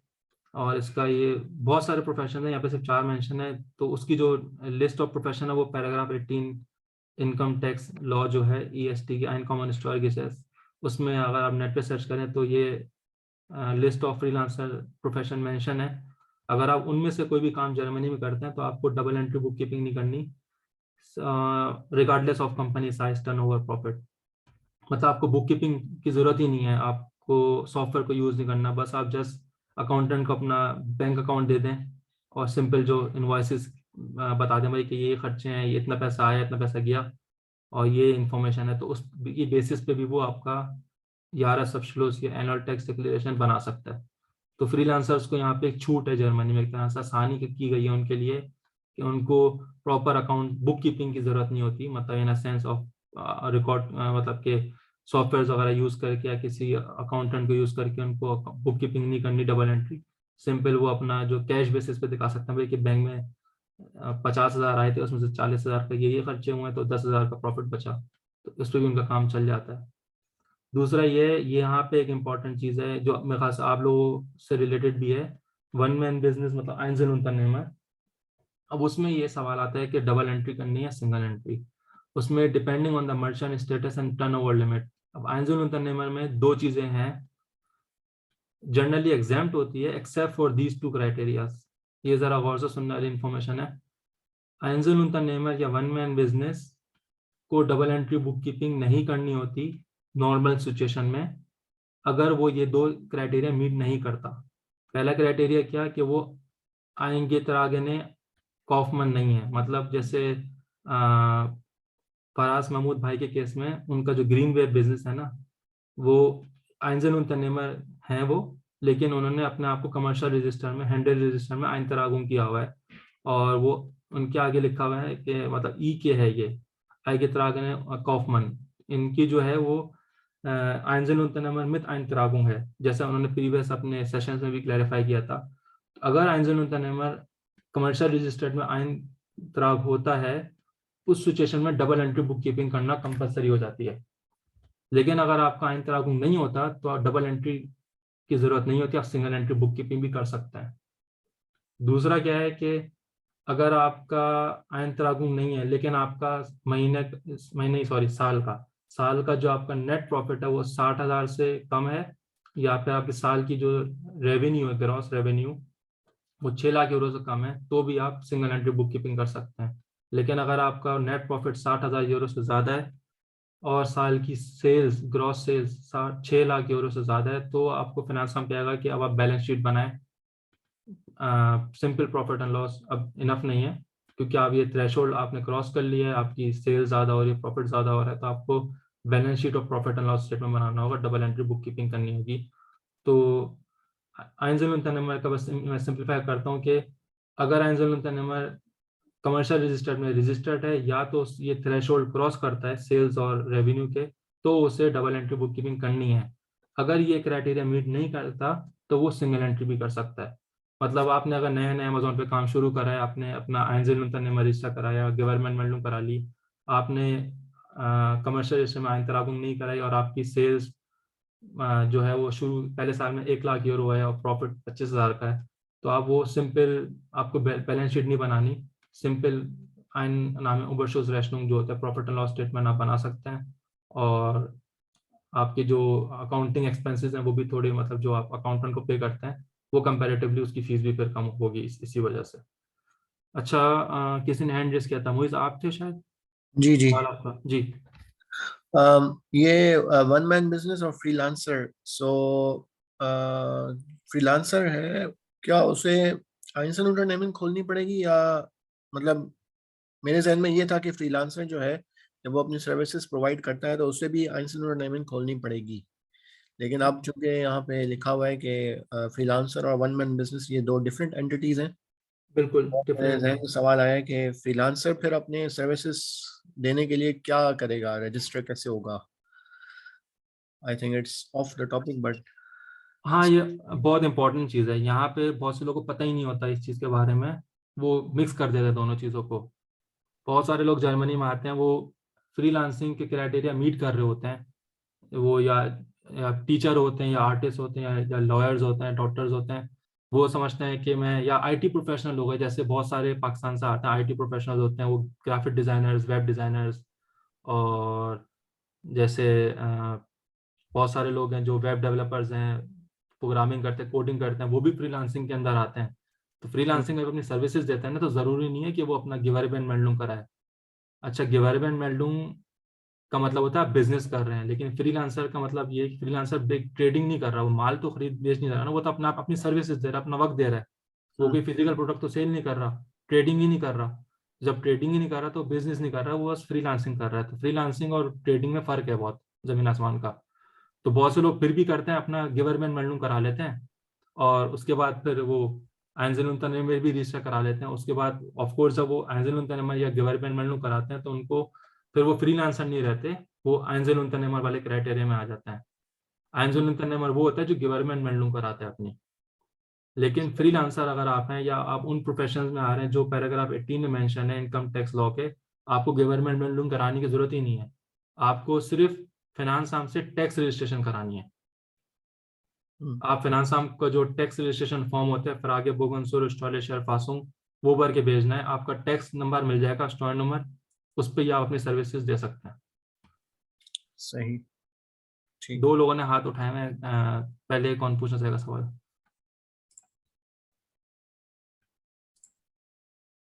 जी मारिया, आप पहले सवाल कर लें। जी, मेरा क्वेश्चन ये है कि जैसे मैं प्रोग्रामर हूँ, मैं सी शार्प की कोडिंग करती हूँ, लेकिन राइट नाउ मैं अभी जॉब नहीं कर रही हूँ। तो अगर मैं अभी कंपनी रजिस्टर कराती हूँ तो फ्रीलांसर में आऊंगी, या अभी क्या मेरी कैटेगरी होगी इसके लिए ना, रजिस्ट्रेशन के लिए, तो उनको मैं कैसे बताऊंगी? और सेकंड ये कि मेरे हस्बैंड भी प्रोग्रामर है और मैं भी प्रोग्रामर हूँ, और अगर हम दोनों मिलके एक कंपनी को खोलते हैं दोनों पार्टनरशिप पे, तो फिर उसका स्टेटस क्या होगा? अच्छा, अगर आप पार्टनरशिप करेंगे तो वो ये गेबीआर में आ जाएगा, या फिर और जैसे ऑफन हैंडल के जैसे आपका ऑप्शन है। लेकिन जैसे मैं यहाँ पे डिफरेंशिएट कर रहा हूँ, अगर आप प्रोग्रामिंग से या सर्विस या आईटी सर्विसेज दे रही हैं ना, तो आपको कंपनी खोलने की जरूरत ही नहीं है टेक्निकली। आप एज अ फ्राइबेरुफलर टैक्स फाइनेंस आर्म से डायरेक्ट रजिस्ट्रेशन करा सकती हैं। उनका फॉर्म होता है फ्रागे वोगन जोर स्टॉलिशर फासुंग, टैक्स क्वेश्चनर होता है, आप वो भर के भेजेंगे तो उसमें एक ऑप्शन होता है कि आप फ्राइबेरुफलर हैं, आइंजुल उन्तरनेमर हैं, या फिर कैपिटल गेजलशाफ हैं। उस फॉर्म में आप मेंशन करते हैं कि आप फ्राइबेरुफलर हैं, आप फ्रीलांसर हैं, तो आपको बिजनेस या गवर्नमेंट मेल्डुम कराने की जरूरत ही नहीं है, बस आपकी टैक्स नंबर मिल जाएगा, आप उसमें इनवॉइसेस इशू कर सकती है अपने नाम से। तो जैसे मैं अभी जॉब नहीं कर रही हूँ, अभी बेबी छोटा है तो मैं घर पे ही होती हूँ, तो इस स्टेटस में क्या होगा? अगर आपको काम शुरू करना है फ्रीलांसिंग का तो बस वो फॉर्म भर के भेजना होगा फिनांस को, टैक्स रजिस्ट्रेशन करानी होगी बस। बेशक मैं अभी जॉब नहीं कर रही, मतलब अभी मैं प्रोग्रामिंग वगैरह किसी कंपनी में भी नहीं हूँ, कुछ भी नहीं हूँ, घर पे ही हूँ। नहीं मतलब आप समझा नहीं आप, लेकिन फ्रीलांसिंग करना चाह रही हैं या फिर क्या सही? नहीं, जैसे मेरा स्टेटस जो है वो, मैं प्रोग्रामर हूँ और मैं प्रोग्रामिंग करती हूँ, लेकिन राइट नाउ मैं कुछ भी नहीं कर रही हूँ, ब्लैंक, मतलब अभी घर पे ही बैठी हुई हूँ। तो अगर मैं अभी कंपनी के लिए रजिस्टर करती हूँ तो फ्रीलांसर में आऊंगी, क्योंकि मैं प्रोग्रामिंग करती थी अभी क्या मतलब मुझे राइट नाउ अभी मुझे अपना स्टेटस कैसे मैं डिफाइन करूंगी? अगर आप अभी कुछ नहीं कर रही तो एक तरह से मतलब आप, अगर आपको कुछ इरादा भी नहीं जैसे करने का, जैसे अभी कुछ नहीं कर रही तो आपका वही आएगा कि अरबाइट लोस या फिर ओने अरबाइट जो भी रजिस्टर होता है हाउस वाइफ, वो सिचुएशन होगा करंट स्टेटस। मकसद कहने का है कि जब आप काम करते हैं ना कोई भी, तो आपको फिनांस से एटलीस्ट रजिस्ट्रेशन करानी होती है। अगर आप फ्रीलांसर हैं, अगर आपको काम करना है, फर्ज करें बाद में, आप अभी तो आप हाउस वाइफ हैं, कुछ काम नहीं कर रही फॉर एग्जाम्पल, लेकिन अगर आपने बोला 2 महीने बाद मुझे कोडिंग का काम शुरू करना है या IT सर्विसेज देनी है, तो उस वक्त आपको, क्योंकि आप उस फ्रीलांसिंग के प्रोफेशन में आती हैं, आपको गवर्नमेंट मैनुअल कराने की जरूरत नहीं है, डायरेक्ट आप फिनांस से टैक्स रजिस्ट्रेशन करा सकती हैं और अपने नाम से इनवॉइसेस इशू कर सकती हैं कस्टमर्स को। ये चीज़ है क्लियर? ठीक है, सही सही। तो जैसे मैं जनवरी से स्टार्ट करना चाह रही हूँ तो मैं अभी भी फ्रीलांसर की कैटेगरी में आती हूँ। हाँ, अब आप इसमें आप कोडर है ना, प्रोग्रामर आप कह रही जी थी? हाँ, जी। तो उसमें गवर्नमेंट मैनुअल की जरूरत नहीं, गवर्नमेंट मैनुअल कराएंगे तो उसमें बिजनेस टैक्स भी देना होता है, ये पता नहीं होता काफ़ी लोगों को, इसलिए मैंने ये चीज़ें समराइज यहाँ करी हैं कि फ्रीलांसर्स जो हैं वो डायरेक्ट टैक्स ऑफिस से रजिस्ट्रेशन हो सकती है, आपको टैक्स नंबर मिल जाएगा। आप जैसे मुझे, अगर मैं आपसे सर्विस लेता हूँ, मुझे अपने अपने नाम से, मारिया के नाम से ऑफिशियली इनवॉइस इशू कर सकते हैं, बस आप अपना स्टॉन नंबर मेंशन करेंगी कि आप टैक्स ऑफिस से रजिस्टर्ड हैं और ये आपने सर्विसेज दी हैं मुझे एज अ फ्रीलांसर, बस। और उसमें आपको बिजनेस टैक्स भी नहीं देना होगा क्योंकि freelancers are not obliged to register a business. Okay. Income tax देना होगा लेकिन आपको, आइन कॉमन स्टोर है, तो ये गिवर बेस्ड वायर की बात कर रहा हूँ मैं, कि वो आपको नहीं देना होगा। जी अब्दुल भाई। ये VA की सर्विसेज भी फ्रीलांसर कैटेगरी में आती हैं? किसकी? Virtual assistant for Amazon business. इसका नहीं, मैं एक पैराग्राफ खोल ही लेता हूँ मैं, ताकि इसमें मुझे वैसे बाय हार्ट याद नहीं है कहाँ, एक second. Paragraph 18 income tax law, एक सेकेंड। आइडियली तो आई थिंक फ्रीलांसर ही होना चाहिए क्योंकि आप सर्विसेज प्रोवाइड कर रहे हम्म,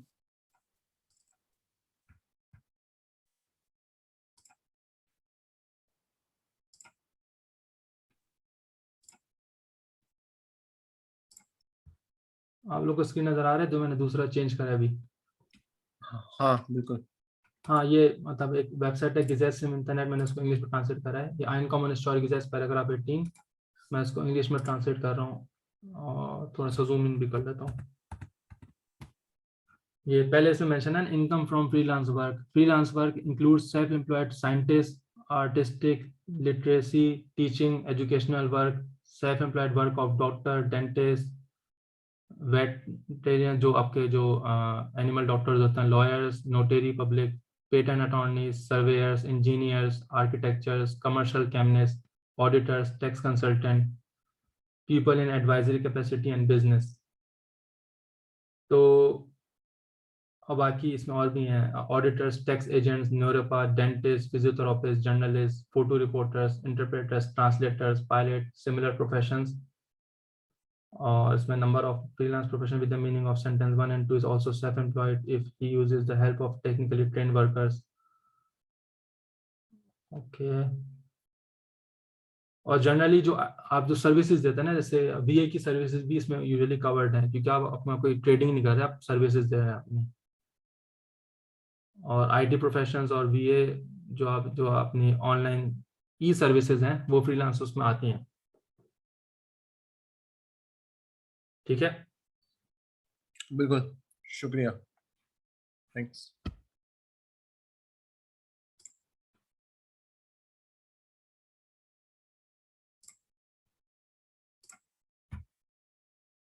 और ये और बाकी अमेजोन में अगर सेल कर रहे हैं तो वो अमेजोन में तो आप ट्रेडिंग कर रहे हैं ना, फिर आप अमेजोन में फ्रीलांसर नहीं चूज कर सकते ऑप्शन। कोई भी अगर अमेजोन पे सेल करता है बंदा, तो ऑफ कोर्स वो फ्रीलांस फ्राइबुकफ्लर नहीं होता, क्योंकि वो फिजिकल आइटम्स आप इंपोर्ट कर रहे हो, फिजिकल आइटम आप सेल कर रहे हैं। तो आप या तो कॉर्पोरेशन खोलेंगे या पार्टनरशिप खोलेंगे या वन मैन बिजनेस खोलेंगे आइंजल उंटरनेमर। लेकिन अगर आइंजल उंटरनेमर खोल के आप आइनत्रागुंग नहीं की हुई या फिर आपका थ्रेशोल्ड क्रॉस नहीं किया हुआ, फिर भी आप सिंपल अकाउंटिंग कर सकते हैं, सिंगल एंट्री बुक कीपिंग। तो यूजुअली मैं लोगों को जो नया नया स्टार्ट करते हैं, मैं सजेस्ट करता हूँ कि आइंजल उंटरनेमर अपना कराएं, नया नया स्टार्ट कर रहे हैं। और उसमें फिर होगा कि आपको सिंपल बैलेंस शीट नहीं बनानी होगी, आपको आय नाम है ओवरशो स्लैश होगा, सिंपल अकाउंटिंग करनी होगी। जी इलियास भाई, आपका सवाल कोई? जी मेरा क्वेश्चन है आपसे फराज साहब कि अगर एक एंजल उंटरनेमर खोली हुई है, तो लेकिन उसमें कुछ चीजें जो है ना, वो जैसे फ्रीलांसर की जो सर्विसेज हैं कि ग्राफिक डिजाइनर है, टीचिंग है, कोई और सर्विस प्रोवाइडर्स हैं, तो वो फिर किस तरह बंदा कर सकता है? उससे अलहदा से वो जो आपने अभी बताया कि फाइनेंस साम्ट में फ्राई फ्राई वो ग्रुप का फॉर्म वो फिल करना पड़ेगा, या अगर एक बिल्कुल दफा रजिस्टर्ड कंपनी एक हो गई तो फिर आप नहीं फ्रीलांसर काम कर सकते? नहीं, बिल्कुल कर सकते हैं। मैं आपको एग्जांपल देता हूँ। मेरा जो सिनेरियो है ना, मैं एम्प्लॉय भी हूँ, मैं आइंजल उंटरनेमर भी हूँ, मैं फ्राइबुकफ्लर भी हूँ। कैसे? मतलब जर्मनी में डिफरेंट टाइप्स ऑफ रेवेन्यूज होती हैं, 7 तरह की रेवेन्यूज होती हैं। Income from employment, income from business, income from self employment, income from आप कह लें कि capital investment, income from forestry and जो आपका जो लैंड विशाफ होती है उससे रिलेटेड होती है। और आपका मतलब 7 टाइप्स ऑफ इनकम्स होती हैं यहाँ पे जर्मनी में। और उसके अलावा जो कैपिटल इनकम जो होती है, आपने कोई शेयर्स वगैरह लिए हुए हैं या स्टॉक्स वगैरह लिए हुए हैं, उसकी जो इनकम होती है वो, तो उसमें मतलब एक आप जो स्टोरी क्लियरिंग करते हैं ना, उसमें आप डिफरेंट टाइप्स ऑफ इनकम भी मेंशन कर सकते हैं। तो अगर आपका आइंजल उंटरनेमर हमारे अमेजोन का फर्ज करें, आपने गवर्नमेंट मेन्यू कराई, आप अमेजोन में स्पोर्ट्स आइटम सेल कर रहे हैं, ठीक है। गवर्नमेंट मेन्यू है, आप सिंगल आइंजल उंटरनेमर आपके नाम पे है, आपने ये आपकी हो गई इनकम फ्रॉम बिजनेस, आपका ऑनलाइन बिजनेस जो है स्पोर्ट्स आइटम्स। लेकिन साथ में आप ग्राफिक डिजाइनर भी हैं, और आपने ग्राफिक डिजाइनर का फॉर्म भर के टैक्स ऑफिस से करा ली रजिस्ट्रेशन एज ए फ्राइबुकफ्लर। तो जो इनकम ग्राफिक डिजाइनिंग की आएगी वो इनकम फ्रॉम फ्रीलांसिंग है, वो बिजनेस इनकम नहीं है। तो जब आप स्टोरी क्लियरिंग करेंगे टैक्स 11 सब शुरू, तो उसमें अलग अलग फॉर्म होते हैं। एक फॉर्म होता है गवर्नमेंट मेन्यू का, वो अलग होता है, उसमें सिर्फ डिस्क्लोज होगी अमेजोन की इनकम। एक होता है अनलागे जो आप अनलागे एस कहलाता है, selbstständigkeit, सेल्फ एम्प्लॉयमेंट, उसमें आप शो करेंगे इनकम फ्रॉम ग्राफिक डिजाइनिंग। फिर एक होता है अनलागे एन निश selbstständigkeit, इसका मतलब कि नॉट सेल्फ एम्प्लॉयड वर्क, जो होता है आपका इनकम फ्रॉम एम्प्लॉयमेंट, जो ऐसे मेरी फुल टाइम जॉब भी है, उसमें आप फिल करेंगे अपनी जॉब की इंफॉर्मेशन। तो आप एक ही टैक्स डिक्लेरेशन में डिफरेंट टाइप्स ऑफ इनकम्स को भी शो कर सकते हैं। एक बंदा जॉब भी कर सकता है एक ही टाइम पे, अगर उसका एम्प्लॉयर अलाउ करता है उसको, वो बिजनेस ओनर भी हो सकता है, वो एक यूजी कंपनी का ओनर भी हो सकता है, वो एक फ्रीलांसर भी हो सकता है at the same time. This is possible. ठीक हो गया। इसी से रिलेटेड मेरा एक क्वेश्चन है कि जैसे अगर किसी के पास पहले एलिस्टर का अकाउंट है, तो अगर मैं एंजल उंटरनेमर खोलूंगा तो मुझे उसके लिए अलहदा से एलिस्टर का अकाउंट कंपनी के नाम से बनवाना पड़ेगा, जो उनको फ्रांस को कहना पड़ेगा, या वो मेरा पुराना अगर कोई अकाउंट होगा तो मैं उसी में उसको सारे को एडजस्ट करूंगा? कर सकते हैं सारे को एडजस्ट, अपने अकाउंट से ही एक ही सर अकाउंट से सारी फाइलिंग कर सकते हैं। बस ये होता है कि स्टोर नंबर फर्क हो जाता है। यह है कि आपका जो टाइप्स ऑफ इनकम के बेसिस पे फिनांस में आपको टैक्स नंबर भी अलग अलग अलॉट करेगा। जो भी फॉर्म फिल होगा उस पर वो उस चीज का टैक्स नंबर आएगा, ये है बस। लेकिन फाइलिंग हो तो, सकती है एक ही सर तो, अकाउंट से हर चीज की। तो आप क्या सजेस्ट कर सकते हैं कि इसमें बेहतर नहीं है कि एक अलहदा से उनको बिजनेस के नाम से भी कहें कि हमें एलिस्टर अकाउंट दे दें, तो वो फिर सेपरेट हो जाएगा?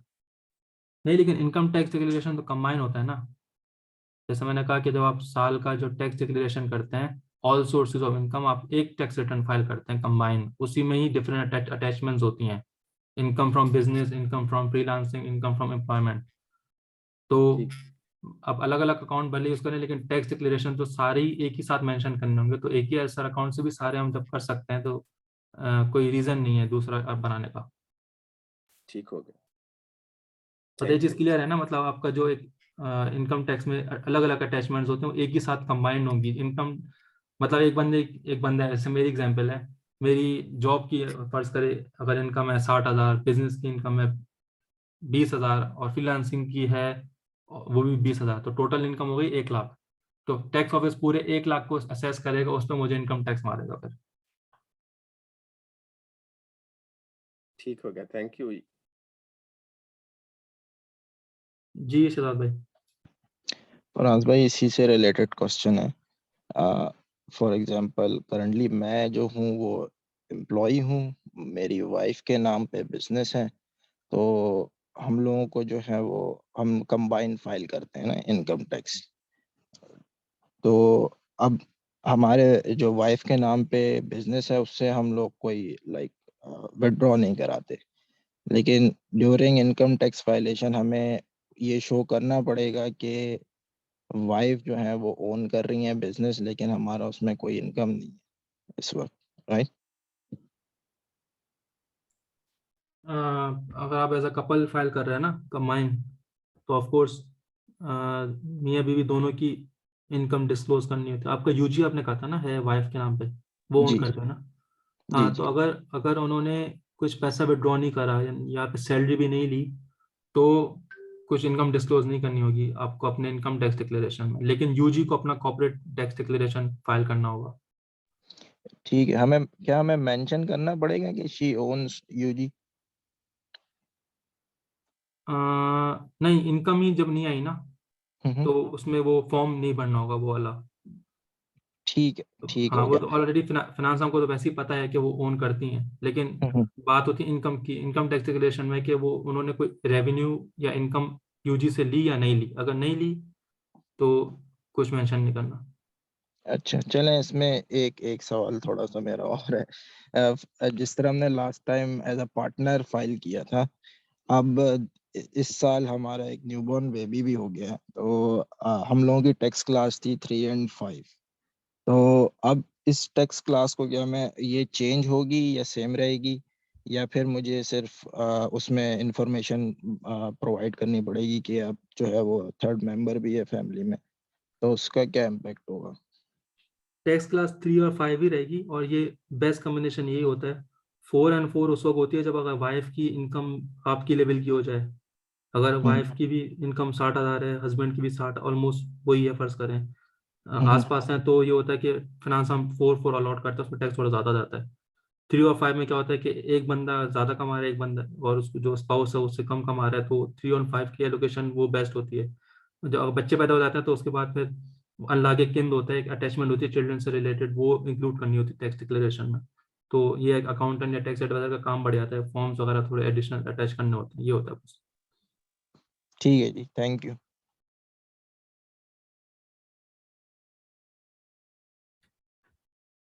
बाकी आई थिंक हमने काफ़ी चीज़ कवर सारा कर ही लिया है। एक सेकेंड।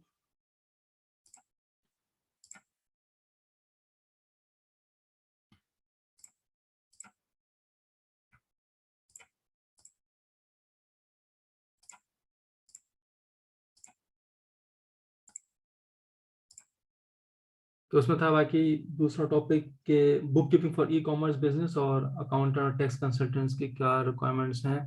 तो जो यहाँ पे जो है ना कि इस यहाँ जो मेंशन हुआ है कि ओब्लिगेशन जैसे टाइप ऑफ बिजनेसेस मेंशन है यहाँ पे, कॉर्पोरेशंस, लीगल एंटिटीज या फिर फ्रीलांसर्स या फिर आइंजल उंतरनेमर। अब वो ये टाइप्स ऑफ बिजनेस फिजिकली भी सेल कर सकते हैं अब, या ऑनलाइन भी कर सकते हैं। तो वो जो यहाँ पे जो चीज़ें मेंशन है वो दोनों में एप्लीकेबल होंगी। अगर आप ऑनलाइन भी सेल कर रहे हैं तो सेम थिंग्स अप्लाइज, तो कोई डिफरेंस नहीं है। बस ये है कि ऑफ कोर्स आप ऑनलाइन सेल कर रहे हैं तो आपकी जो रिपोर्टिंग होती है वो आप ऑनलाइन जो आपका सेलिंग प्लेटफॉर्म है वहां से आपको मिल रही होंगी। अगर आप फिजिकली सेल कर रहे हैं, आपका अगर किसी का रेस्टोरेंट है तो वो उसका जो कासे होता है, जो काउंटर पे जो मशीन होती है, पॉइंट ऑफ सेल सिस्टम, उससे आपकी रिपोर्टिंग निकल रही होती है।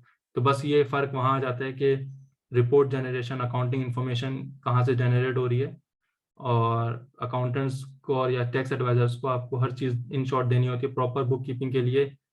कोई भी बिजनेस ट्रांजैक्शन हो, इनकम से रिलेटेड या एक्सपेंसेस से रिलेटेड, हर चीज़ का प्रॉपर रिकॉर्ड होना चाहिए, और वो चीज़ आपको आगे देनी होती है अकाउंटेंट्स को। जैसे मैं भी अकाउंटेंट हूँ बाय प्रोफेशन, तो मैं अपने क्लाइंट से कहता हूँ भाई ये जो भी चीज़ है A to Z सारी मुझे सेंड करें, फिर मैं उसको रिव्यू करके उसको समराइज करके प्रोसेस करता हूँ, फिर अकाउंटिंग सॉफ्टवेयर में डाल के उसकी बुक कीपिंग करता हूँ।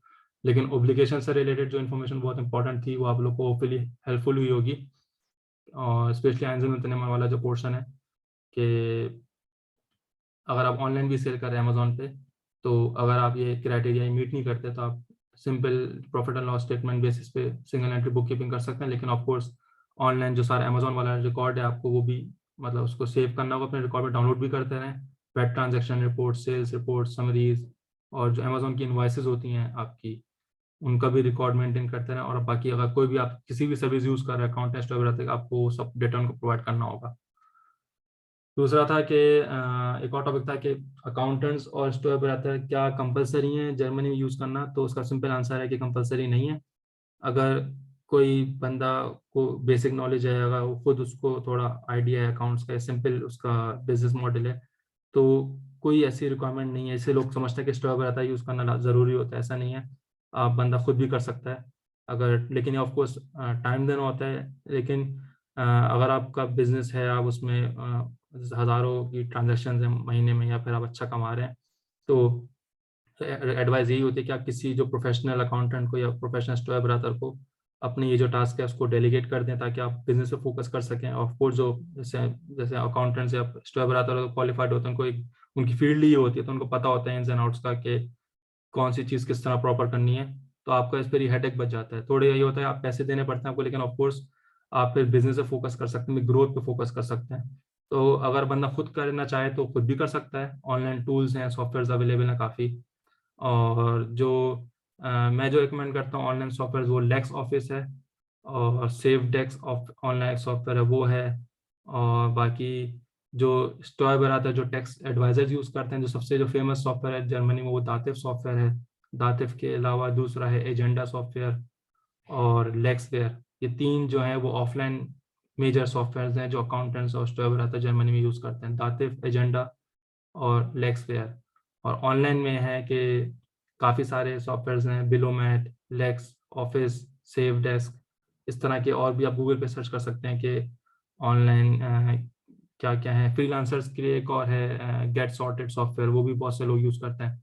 लेकिन ये ऑनलाइन सॉफ्टवेयर खुद यूज़ करना उस वक्त फिजिबल होता है कि अगर आपको एक्स्ट्रा टाइम हो, आप महीने में 5-6 घंटे या जो भी हैं आप खुद लगा रहे हैं उस पर, तो बंदा खुद भी कर सकता है कंप्लाइंस जो भी है। लेकिन अगर ये टाइम आप बचाना चाह रहे हैं तो ऑफकोर्स आप अकाउंटेंट्स की सर्विसेज भी ले सकते हैं। तो उसमें होता है कि आपका टाइम बच जाता है, आप फोकस दूसरी चीज़ों पे करते हैं, ग्रोथ पे फोकस करते हैं। तो उसकी ऑफकोर्स सर्टेन फीस होती है। फीस वही डिपेंड करती है कि डबल एंट्री बुक कीपिंग है, सिंगल एंट्री बुक कीपिंग, और हर बंदे का केस होता है। तो अकाउंटेंट्स की फीस फिक्स नहीं होती है। स्टोर ब्रदर का भी है कि केस टू केस बेसिस पे होता है कि सोर्सेज ऑफ इनकम क्या है, आपका पर्सनल सर्कमस्टेंसेस क्या है, आप सिंगल हैं या मैरिड हैं या बच्चे हैं। कि जितना केस कॉम्प्लिकेटेड होता रहता है उतना ज़्यादा टाइम देना पड़ता है, और जितना केस सिंपल होता है उतना कम टाइम देना पड़ता है। और in short time is money. तो उस हिसाब से हर बंदे का जो है, जैसे मैं जो सर्विसेज देता हूँ लोगों मुझसे पूछते हैं आपकी फ़ीस क्या है, तो मेरी फ़ीस मैं वही कहता हूँ भाई कि मैं पहले केस समझता हूँ कि आपकी रिक्वायरमेंट क्या है, आपकी सिचुएशन क्या है, आपके सर्कमस्टेंसेस क्या है, मुझे अपने कितने घंटे देने पड़ेंगे। उस हिसाब से फिर जो मुनासिब पैसे होते हैं फिर वो मैं चार्ज करता हूँ। तो ये है कि कंपलसरी नहीं होता, सर्विसेज लेना रिकमेंडेड होता है, लेकिन बंदा इन शॉर्ट खुद भी कर सकता है जर्मनी में अपनी जो बुक कीपिंग कंप्लायंस है।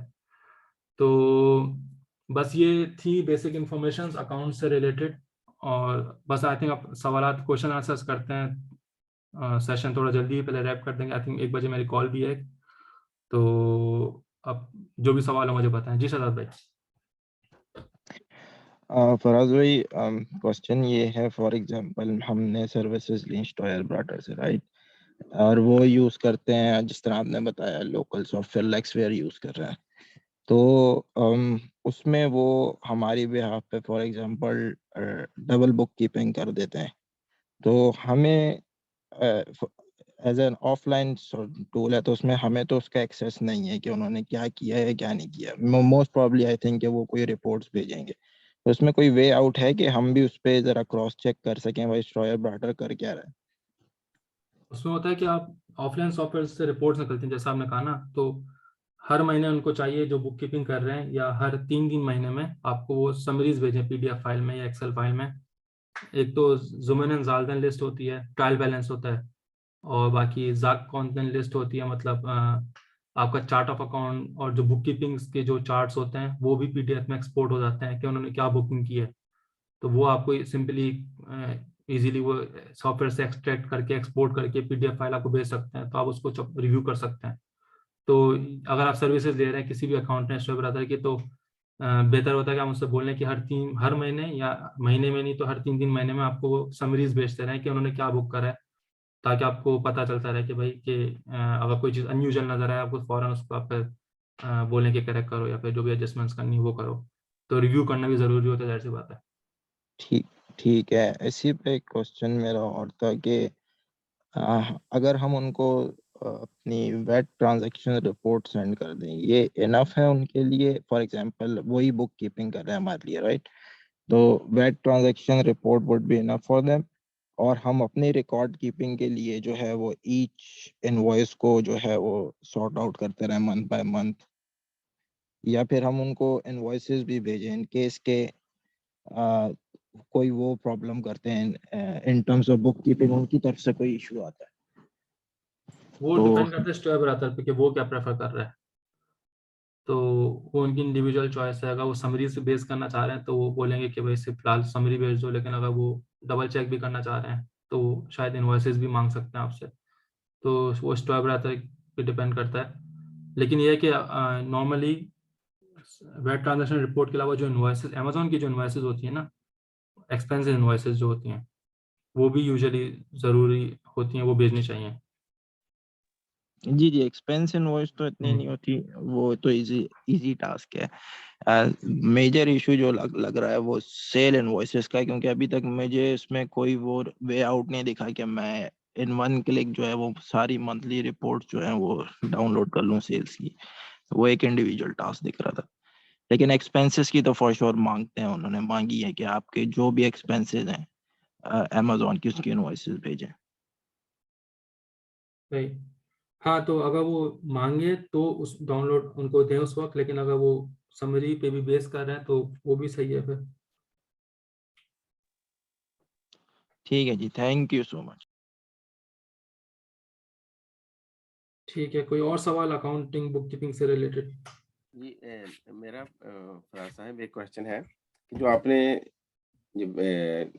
जितने भी जो सॉफ्टवेयर के नाम लिखे हैं वो बड़ी जल्दी में बोल गए हैं वो कई दफा हमें समझ नहीं आता पूरा कि लफ्ज क्या है, स्पेलिंग क्या है ना, तो मैं आप लिख देता हूँ चैट लिस्ट में कर ना, देंगे क्योंकि मैं वो चैट में इजी हो मेंशन कर जाएगा। देता हूँ। जी जैसे अगर कोई समरी हो जाए कि जैसे कौन सा सॉफ्टवेयर वो किस पर्पस के लिए ज्यादा बेहतर है, फ्री है या इसको मंथली कोई इसमें फ्री भी होंगे या कुछ इसमें होंगे जो पेड सब्सक्रिप्शन होगी। और मेरा सेकंड क्वेश्चन है कि लास्ट टाइम लेक्चर में फराज भाई ने कहा था कि अगर हमने वैट के लिए अप्लाई करना है तो बेहतर है कि हम आपके साथ मशवरा करके फिर करें कि उसमें कुछ चीज़ें ऐसी हों कि जो हम गलत ना उनको क्लिक कर दें या ऐसा।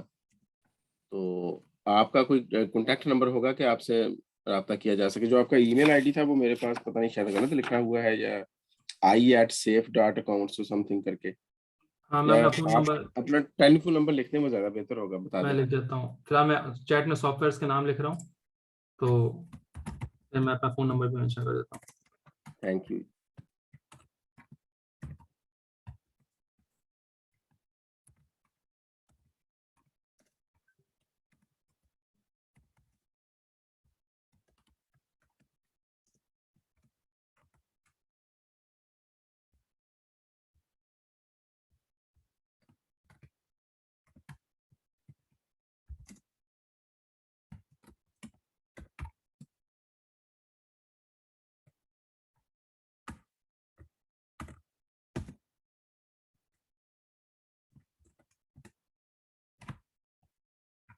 अच्छा, सॉफ्टवेयर जो है ना, ये इनकी सबकी फीस मतलब फ्री नहीं होते। फ्री सॉफ्टवेयर में ये होता है ग्लिचेस वगैरह होता है, तो रिकमेंडेड ये होता है कि आप पेड सॉफ्टवेयर ही लें, जैसे लक्स ऑफिस, सेफ डेस्क वगैरह। उनकी सर्टेन फीस है जो मेरे से अराउंड मैक्सिमम भी जो है वो 20-25 यूरो होती है महीने की, या 10-15 यूरो सब्सक्रिप्शन जो होती है मंथली। लेकिन बेहतर होता है पेड सॉफ्टवेयर यूज़ करें। तो ऑफलाइन सॉफ्टवेयर जो मैंने मेंशन करें, दाते, लेक्सफेयर, एजेंडा, ये अकाउंटेंट्स या स्टोर रहता यूज़ करते हैं।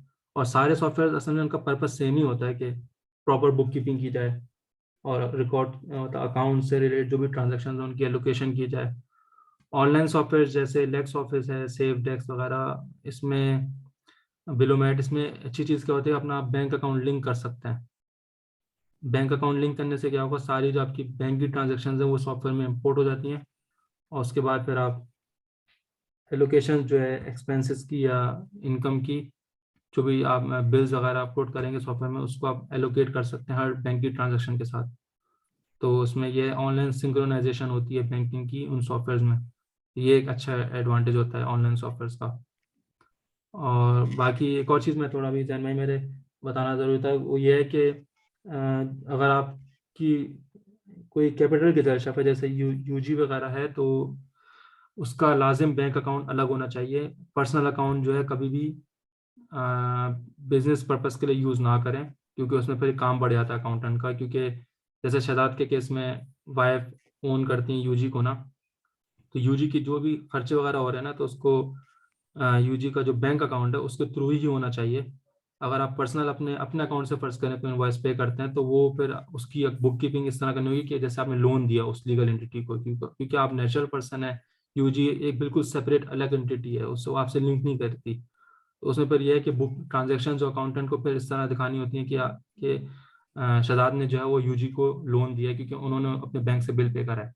तो ये कॉम्प्लिकेशन आ जाती हैं। तो बेहतर ये होता है हमेशा कोई बिजनेस करें, बैंक अकाउंट बिजनेस का अलग रखें, पर्सनल अकाउंट अलग रखें, ताकि अकाउंटेंट्स को आसानी रहे फिर। ठीक हो गया। इसमें जो डबल एंट्री के लिए कौन सा सॉफ्टवेयर ऑनलाइन जो ज्यादा बेहतर रहेगा?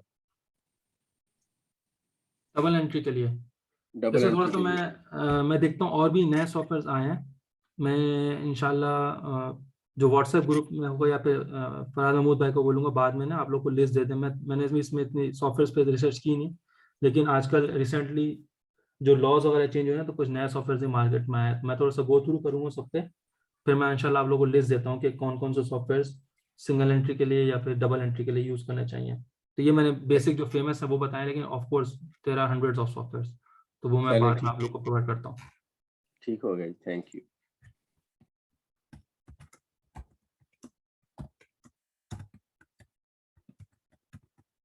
ये मेरा फ़ोन नंबर भी डाल दिया मैंने। अच्छा शहजाद, आप हाथ उठा रहे थे, शायद सवाल था कुछ आपका।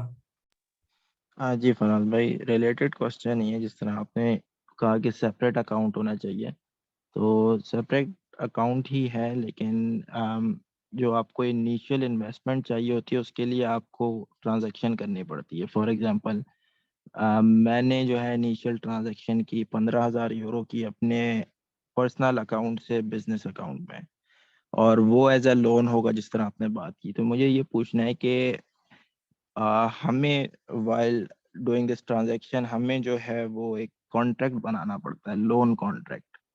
तो उसके ऊपर हमें इंटरेस्ट शो करना कंपलसरी है या नहीं है? और उस इस तरह का कोई कॉन्ट्रैक्ट आपके पास इस वक्त एज एन एग्जांपल मौजूद है? क्योंकि मुझे इंटरनेट से मिले थे कुछ उसके फॉर्मेट मिले थे, लेकिन वो नीचे उसमें स्टेटमेंट लिखी है कि कॉपी पेस्ट पे फाइन है लॉयर जिस लॉयर ने वो बनाए हैं, तो इसलिए मैं पूछ रहा था।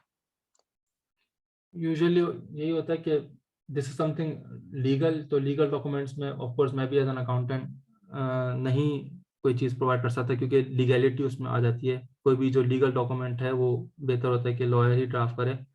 यही वजह होती है कि लेकिन इसमें यह कि हाँ, जैसे आपकी अंडरस्टैंडिंग सही है, वो लोन है, आपने कंपनी को लोन दिया है, तो उसमें सिंपल जैसा ना अगर लॉयर को यूज़ नहीं कर रहे, लेकिन एक एविडेंस होना चाहिए। टैक्स ऑफिस अगर पूछेगा भाई ये क्या चीज़ है, तो आपके पास आप बोलने भाई कि मैं मतलब मेरी वाइफ का बिजनेस है, मैंने उनको एक इनिशियल पेमेंट्स की थी, मेरी तरफ से लोन है, इसका ये डॉक्यूमेंट है। अब सिंपल ज़रूरी नहीं है कि बहुत कोई कॉम्प्लिकेटेड डॉक्यूमेंट हो, उसको सिंपल आप एक टैक्स फ्री लोन भी बना सकते हैं कि मैंने शॉर्ट टर्म लोन दिया है विदाउट एनी इंटरेस्ट, हो सकता है पॉसिबल। और उस पे इंटरेस्ट मेंशन करना ज़रूरी है? क्योंकि स्टॉयर ब्राटर और लॉयर से मेरी बैक देन बात हुई थी आई थिंक कंपनी फॉर्मेशन के टाइम पे, तो उन्होंने ये कहा था कि आप इस पे जो है वो इंटरेस्ट भी मेंशन करें, क्योंकि आप लोन दे रहे हैं तो उस पे कोई ना कोई इंटरेस्ट होगा। हाँ मतलब फिनांस हम इसकी वजह है ना, इसकी वजह ये है कि टैक्स ऑफिस होता है ना, उसको कहते हैं एट आर्म्स लेंथ। कोई भी चीज़ हो तो वो SEO जो मेक सेंस करे, मतलब अगर बिल्कुल लॉन्ग टर्म के लिए पैसा दिया जा रहा है विदाउट एनी इंटरेस्ट, तो वो एक नॉर्मल बिजनेस ट्रांजेक्शन से मीट नहीं करता। तो फिनांस हम उस पर सवाल कर सकते हैं कि आपने इस पर इंटरेस्ट क्यों नहीं चार्ज कर रहे और क्या रीज़न है इसका। तो ये है कि अगर बिल्कुल कुछ महीनों के लिए दिया जा रहा है तो विदाउट इंटरेस्ट भी हो सकता है, लेकिन अगर ऐसे 1 साल से ज़्यादा क्रॉस करेगा वो, तो बेहतर है कि आप उसमें सर्टेन परसेंटेज शो करें तो इंटरेस्ट की। इंटरेस्ट पर ईयर उस पे इंटरेस्ट होगा, और उसमें एक हाँ क्लॉज हम ये भी मेंशन कर सकते हैं कि फॉर एग्जांपल जब कंपनी के पास इतने पैसे हों या प्रॉफिटेबिलिटी में आ जाए तो फिर वो हमें वो लोन रिटर्न करे। बिल्कुल कर सकते हैं। ओके जी, थैंक यू।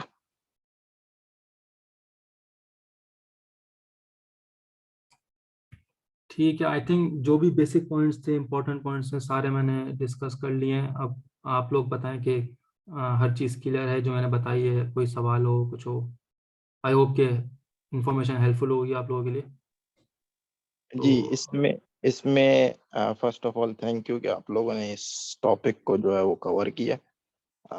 इस टाइम आई थिंक दूसरे लोगों को शायद इतनी प्रॉब्लम ना हो, क्योंकि वो इस स्टेज में नहीं है, क्योंकि मेरी कंफ्यूजन इसमें ज़्यादा थी, तो मुझे इसमें काफ़ी क्लैरिटी हो चुकी है। लास्ट क्वेश्चन मेरा ये है कि फॉर रिकॉर्ड कीपिंग, लाइक जब मैं इंडिविजुअल इनवॉइसेस को डाउनलोड करता हूँ, तो कोई आपके पास ऐसा स्ट्रक्चर है जिसमें जो एक कन्वीनियंट वे, फॉर एग्जांपल कि हम मंथली फोल्डर बनाएं, उसके बाद इनवॉइस नंबर से ईच इनवॉइस को सेव करें, उसका पर्पस क्या है, वो कॉक्स है या फिर कोई दूसरी ट्रांजैक्शन है, तो इस तरह की कोई आपकी रिकमेंडेशन है? अकाउंटेंट्स के लिए, जैसे मेरी क्या एक्सपेक्टेशन होती है, अगर मुझे कोई मेरा क्लाइंट डेटा भेजता है ना, तो मैं उससे बोलता हूँ कि सॉर्ट आउट करो मंथली बेसिस पे।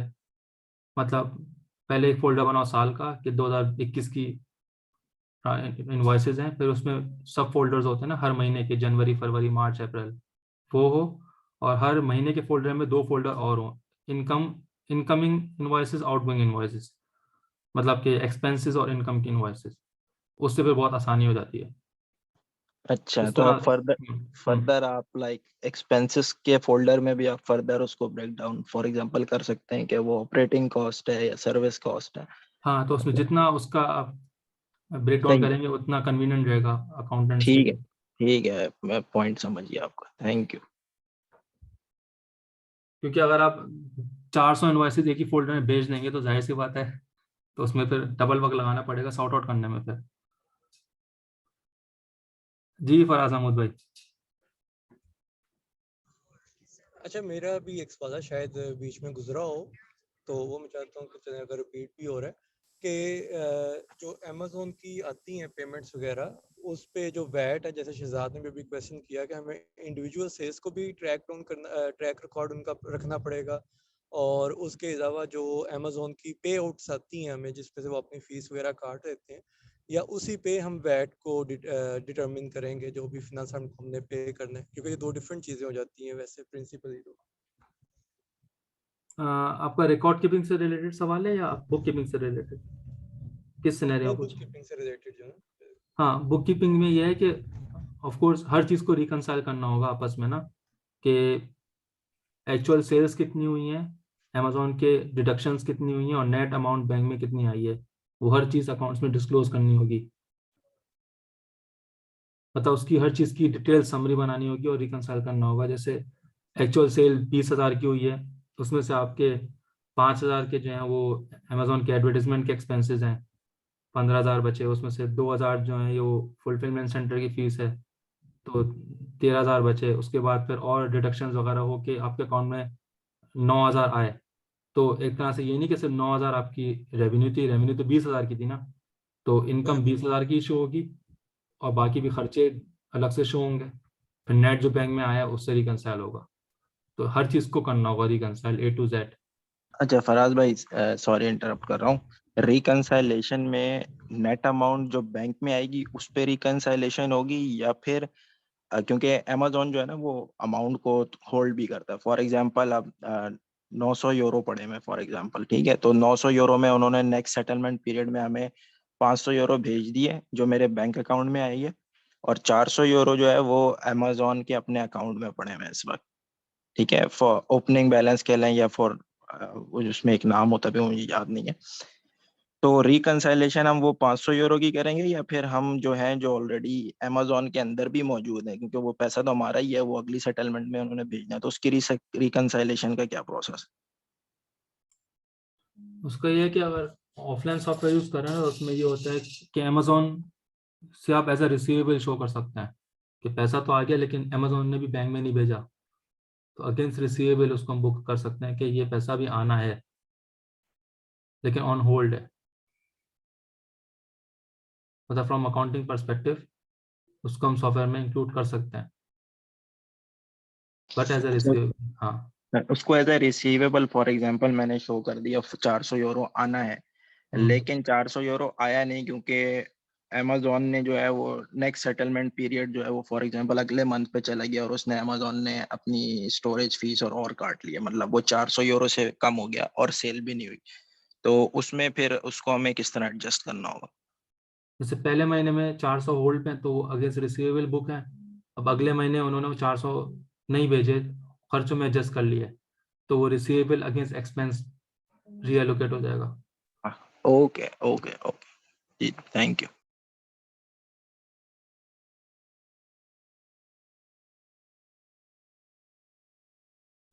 जी, और कोई सवाल?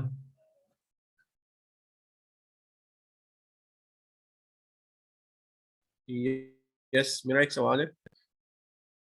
आवाज आ रही है? जी, आ रही है आवाज। जी, जैसे ये पहले एक सवाल आया था कि पूंजी में अगर क्या कहते हैं 15,000 हमें डालने हैं फ्रॉम पर्सनल अकाउंट, तो हमें जो है वो एज अ लोन शो करना पड़ेगा, तो इसको एज एन इन्वेस्टमेंट शो नहीं कर सकते, as a loan with interest show करना पड़ेगा। तो क्या हम इसको मतलब कितनी अमाउंट मिनिमम हो के उसमें विदाउट इंटरेस्ट हम डाल सकते हैं? इसमें कोई मिनिमम कोई क्राइटेरिया नहीं है। यूजी आप 1 यूरो से भी खोल सकते हैं और उसमें जितना भी कैपिटल डालने को इसकी मतलब अपर थ्रेशोल्ड नहीं है कोई, तो बिल्कुल एज ए इन्वेस्टमेंट भी देखा। अगर आपको पैसा जो डाला आपने आपको वापस नहीं चाहिए, फर्ज करें जी आप ऐसे, अगर आप ओनर हैं, आप गिजाइल शाफ्तार मैनेजिंग डायरेक्टर, आप उसको यूजी को ओन भी करते हैं, आपने 15,000 डाल दिए उसमें, सही है, और उससे यूजी के खर्चे हो रहे हैं यहाँ पे जो भी, आप तो उसको, अब वो पैसा आपको वापस नहीं चाहिए यूजी से, तो आप उसको of course as a capital investment दिखा सकते हैं, तो ओके, उसमें इंटरेस्ट नहीं होता ऑफकोर्स, वो आपकी इन्वेस्टमेंट है जो आपने कंपनी में की है। सही, ठीक। फराज भाई, कैपिटल इन्वेस्टमेंट तो वाइल कंपनी फॉर्मेशन होती है ना, फॉर एग्जांपल मैंने कंपनी फॉर्मेशन में 500 यूरो डाले, वो मेरी कैपिटल इन्वेस्टमेंट हो गई उसकी, और अब मैं उस पर 15,000 यूरो बाद में भेजता हूँ, तो वो तो कंपलसरी ही लोन शो होगा? नहीं, कैपिटल कंट्रीब्यूशन भी कर सकते हैं थ्रू आउट द ईयर, उसमें आपको कॉन्ट्रैक्ट बनता है कि आपने कैपिटल कंट्रीब्यूशन करी है, ये भी एक चीज़ होती है कि आप बिजनेस होते हैं, जैसे आपका गेम वे के सिनेरियो में होता है कि 25,000 कैपिटल है, ठीक है, इनिशियल इन्वेस्टमेंट, लेकिन बाद में ओनर ने कहा नहीं मैं अपनी तरफ से और पैसा लगाता हूँ कंपनी में, 1 लाख यूरो की कैपिटल कंट्रीब्यूशन कर रहा हूँ, शेयर कैपिटल कंट्रीब्यूशन, तो वो भी उसका कॉन्ट्रैक्ट बनता है, एक लीगल डॉक्यूमेंट बनता है कि आपने गिलाल शाफ्तार ने जो है कंपनी में 1 लाख यूरो की और एडिशनल इन्वेस्टमेंट करी है, तो वो भी as a capital contribution balance sheet में बुक होता है। तो रिकमेंडेड क्या है, लोन या फिर ये जो आपने सेकंड ऑप्शन बताया? अगर वो पैसा आपको शॉर्ट टर्म में वापस चाहिए तो एज अ लोन, लेकिन अगर आप बिजनेस में इन्वेस्ट करके उसको ग्रो करने के लिए छोड़ रहे हैं तो एज अ कैपिटल।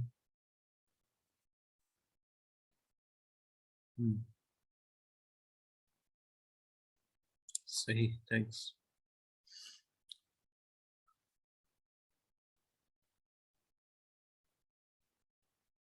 फराज भाई, जब कैपिटल में जाएंगे तो उसकी कॉन्ट्रैक्ट की फी वगैरह का क्या सिनेरियो है, और इसका मुझे आइडिया कॉम्प्लेक्सिटी नहीं है, वाइज लॉयर कैसा है? लीगल वो कॉम- ये है कि कैपिटल के साथ में यही मसला होता है कि हर चीज़ का लीगल एक कैपिटल की मूवमेंट हो या कोई लोन से रिलेटेड मूवमेंट, उसको आपको कॉन्ट्रैक्ट बनाना पड़ता है, तो वो ये लीगल डॉक्यूमेंट्स होते हैं जो लॉयर्स ड्राफ्ट करते हैं, तो हर लॉयर की अपनी फीस होती है, तो आपको रिसर्च करनी पड़ेगी कि उनसे पूछना पड़ेगा कोटेशन लेने की, भाई ये सिंपल ये मैंने इन्वेस्टमेंट की है, इसमें मुझे एक ऑफिशियल कॉन्ट्रैक्ट चाहिए तो उससे वो ड्राफ्ट कर सकते हैं। तो कोई फिक्स मुझे इसका आइडिया नहीं है, लेकिन हर लॉयर की अपनी फीस होती है। सही सही। तो इसमें लोन में भी तो एक तरह से बेनिफिट ये है कि आपका पैसा आपको ही मिलेगा वापस, तो उसमें कॉम्प्लेक्सिटी थोड़ी रिड्यूस हो जाएगी। हाँ मतलब कि इसमें यह कि अगर शॉर्ट टर्म के लिए दे रहे हैं ना अगर आपको, लेकिन कैपिटल इन्वेस्टमेंट में होता है कि आप बिजनेस की में पैसा लगा रहे हैं और आपको फौरन उसको विड्रॉ नहीं करना, लॉन्ग टर्म के लिए छोड़ना है बिजनेस की ग्रोथ के लिए, उस पैसे को आपको एसेट्स वगैरह परचेज करना है, तो ऑफकोर्स पैसा चाहिए होता है कंपनी को, चीज़ें एक्सपेंसेस के लिए भी इन्वेस्टमेंट चाहिए होती है, तो इन्वेस्टमेंट को आप एज ए कैपिटल दिखाते हैं लॉन्ग टर्म इन्वेस्टमेंट अगर हो तो। हाँ लेकिन अगर ठीक। बिजनेस ऑलरेडी रनिंग उसमें है, ऑलरेडी प्रॉफिट उसका काफी आ रहा है, आपने पैसे दिए तो आप उसको शॉर्ट टर्म में वापस लेने पर एज ए लोन। जी चलें फिलहाल इसमें। जी ठीक ठीक है ठीक है। थोड़ी मेरी अंडरस्टैंडिंग थोड़ी सी इसमें डिफर है, क्योंकि मैं इसको इस पर्सपेक्टिव से देख रहा था कि अगर लोन भी दूंगा तो लोन अगर मुझे शॉर्ट टर्म में वापस मिलता है और मुझे अगेन चाहिए तो मैं दोबारा लोन का एक कॉन्ट्रैक्ट खुद से ही बना के दे सकता हूँ, तो हाँ, तो वही उसमें। कह रहा हूँ ना, शॉर्ट टर्म में अगर है तो मैं वही कह रहा हूँ, शॉर्ट टर्म बेसिस में लोन इज रिकमेंडेड, लेकिन लॉन्ग टर्म बेसिस पे कैपिटल, अगर आप पैसा लगा के बिजनेस में, मतलब बिजनेस को दे दिया पैसा आपने कि बिजनेस ग्रो करे, बिजनेस अपने खर्चे करे, मुझे वो पैसा वापस नहीं चाहिए, बिजनेस में इन्वेस्ट कर दिया, तो कैपिटल इन्वेस्टमेंट है। लेकिन अगर आपने शॉर्ट टर्म उधार दिया है कि भाई ये 6 महीने मुझे वापस चाहिए, मैंने एज ए 6 महीने में कंपनी ग्रोथ करेगी, पैसा कमाना शुरू, मुझे मैंने जो डाला है पैसा कंपनी में या अपनी वाइफ की कंपनी में जो मैंने 15,000 दी, मुझे वापस चाहिए ये, तो ये फिर आप उसका लोन शो करें। ओके। लोन को एक्सटेंड कर सकते हैं। फॉर एग्जांपल मैंने लोन दिया 1 साल के लिए, अब मैं उसमें उसको एक्सटेंड कर रहा हूँ कि भाई अगला साल भी चला जाए। इसका आई एम नॉट श्योर, ये लॉयर से बेटर है कि इसमें एडवाइस लें आप। ओके ओके, जी थैंक यू। फिर महमूद भाई आपका भी सवाल कोई? इसमें ये मैं पूछना चाह रहा हूँ कि जैसे उगे और गेम अभी आपने बताया कि कैसे लोन या कैपिटल इन्वेस्टमेंट करें, तो same applies for Einzelunternehmen mit oder ohne Eintragung, उसमें भी सेम ही सिनेरियो रहता है या उसमें चीजें इजी हैं? उसमें सेम ही रहेगा, क्योंकि वैसे लास्ट मैंने मेंशन करना ना कि अगर Einzelunternehmen mit Eintragung है तो उसको भी डबल एंट्री बुक कीपिंग करनी है, और double entry book keeping balance बनाना होता है, तो अगर बैलेंस शीट बनती है तो उसमें कैपिटल और वो भी होता है आपकी जो लायबिलिटीज, तो उसमें भी ये सिनेरियो है। और अगर उसमें फॉर एग्जांपल किसी फैमिली मेंबर से क्रेडिट लिया गया हो, पाकिस्तान से किसी ने कहा हो जी हम इन्वेस्ट करना चाहते हैं या लोन लेना चाहते हैं, तो सेम प्रोसीजर उसका भी होगा? बिल्कुल, मतलब उन्होंने कंपनी को उन्होंने पैसा दिया किसी फैमिली मेंबर ने अगर,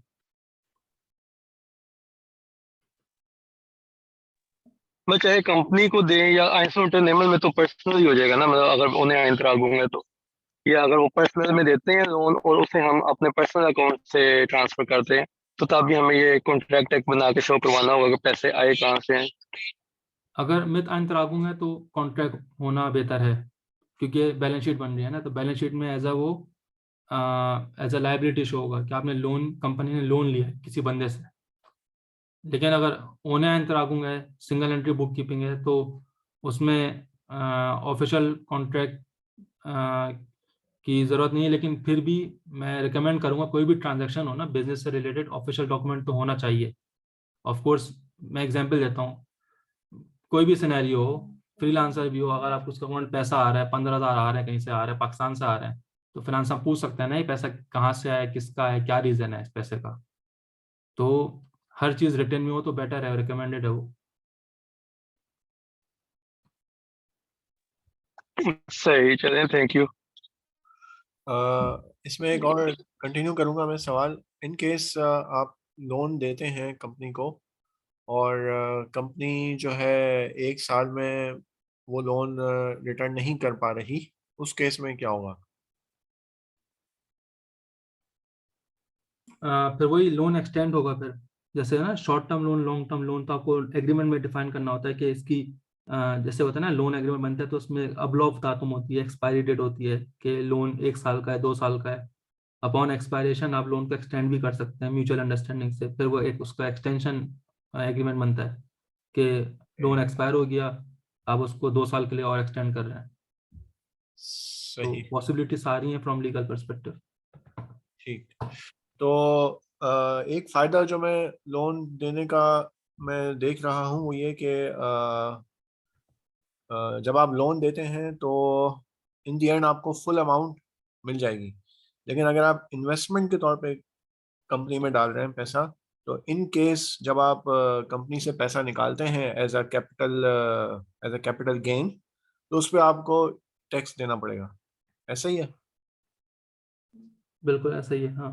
तो इसका मतलब लोन इज गुड इन सम वे, लेकिन उसमें यह है कि इंटरेस्ट है फिर, और इंटरेस्ट आप नहीं ले सकते इस्लामिक पर्सपेक्टिव से। तो कोई सूरत है कि इंटरेस्ट हम जीरो कर दें? बेशक फाइनेंस हम पूछे तो हम कह देंगे भाई it's not allowed for me to take नहीं, इट। ऐसा नहीं है। वो फ्रॉम लीगल टर्म्स में चीज़ों को देखते हैं। अगर एक ओनर कंपनी को पैसा दे रहा है और अगर लोन टर्म्स पे दे रहा है और वो भी लॉन्ग टर्म के लिए, फर्ज करें 1 साल से ज़्यादा, तो फिनांस हम बोलेगा ऑफ कोर्स पे इंटरेस्ट, जैसे शादाब से मैंने पहले डिस्कस करा, वो बोलते हैं कि हर चीज़ जो होती है वो एक लॉजिकल पर्सपेक्टिव में देखी जाती है कि नॉर्मल भी ट्रांजैक्शन होते हैं, कोई किसी को मुफ्त में लोन नहीं देता। लीगल एंटिटी सेपरेट है, आपकी यूजी है, गेम पे है, आपने उसको पैसा दिया है तो उस पर इंटरेस्ट तो बनता है। तो अगर आप, चलो पहले साल में आपने नहीं भी शो करा, लेकिन अगले साल से फाइनेंस में एटलीस्ट एक्सपेक्ट करेगा कि इसमें लोन हो, इंटरेस्ट हो। अगर नहीं हो तो उस पर वो फिर मतलब उस पर सवाल कर सकते हैं, एडजस्टमेंट्स आपसे मांग सकते हैं कि इसको एडजस्ट करें, इसमें इंटरेस्ट इंक्लूड करें, तो इशू हो सकता है बाद में। अच्छा, इसको इस इंटरेस्ट को एज अ प्रॉफिट लें इसको उसमें ना ले इंटरेस्ट को कि हम सूद ले रहे हैं। इसको एज अ प्रॉफिट लें, क्योंकि आप एक तरह से इन्वेस्टमेंट ही कर रहे हैं, लेकिन आप कॉन्ट्रैक्ट लोन का बना रहे हैं। आपने खुद को ही दिया है, खुद ही वो आपको उसमें मिलेगा। सही। क्योंकि जब कोई इन्वेस्टमेंट कर रहा है तो जाहिर सी बात है वो प्रॉफिट के लिए ही कर रहा है। तो जब वो प्रॉफिट, उसको एज अ प्रॉफिट लेंगे आप, तो उसमें वो इंटरेस्ट वाला फैक्टर नहीं आएगा। लेकिन लोन के ऊपर आपको मेंशन करना पड़ जाएगा, क्योंकि लोन पे इंटरेस्ट लेंगे आप। सही सही। जी इलियास भाई, आपका सवाल। जी मेरा क्वेश्चन फराज भाई है कि वो फराज के क्वेश्चन से रिलेटेड ही, कि जैसे मैं और मेरी मिसेस दोनों जॉब कर रहे हैं और हम दोनों के अपने वो सेपरेट अकाउंट्स हैं, और उसमें हमारी सैलरी आ रही है, कुछ मेरे अकाउंट में सेविंग है, कुछ मिसेस के अकाउंट में सेविंग है। कल को जैसे मैं अगर एंजल उन्टरनेमल में जाता हूँ तो मुझे वो कैसे शो करवाना पड़ेगा कि जी मैंने पैसे मिसेस से लिए हैं, या वो मैं मिसेस के अकाउंट से अपने अकाउंट में पैसे ट्रांसफर कर लूँ अगर मैंने कोई अपनी कोई सेल के अपनी कोई प्रोडक्ट के लिए पैसे देने हैं? मुझे पूरा समझ नहीं आई कि मैं अगर किसी से कॉन्ट्रैक्ट कैसे बनाऊं?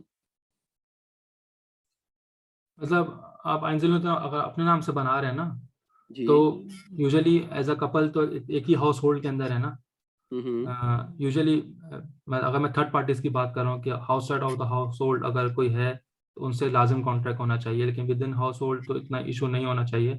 ये है कि आपके पास जो भी सेविंग्स है आपके अकाउंट में, आपकी आपकी वाइफ की एज अ कपल आपकी सेविंग्स हैं, आपने अपना गिवरमेंट मेल्यूम करा, एंजल ने नंबर लॉन्च करी, उसका बैंक अकाउंट खुलवाया, उसमें आपने पैसे डाल दिए, तो उसको आप एज अ परिवार आइन लागन दिखाएंगे, कोई पर्सनल आपकी इन्वेस्टमेंट है, अच्छा तो अच्छा। उसमें यूजुअली आपको कोई कॉन्ट्रैक्ट की जरूरत नहीं पड़ेगी।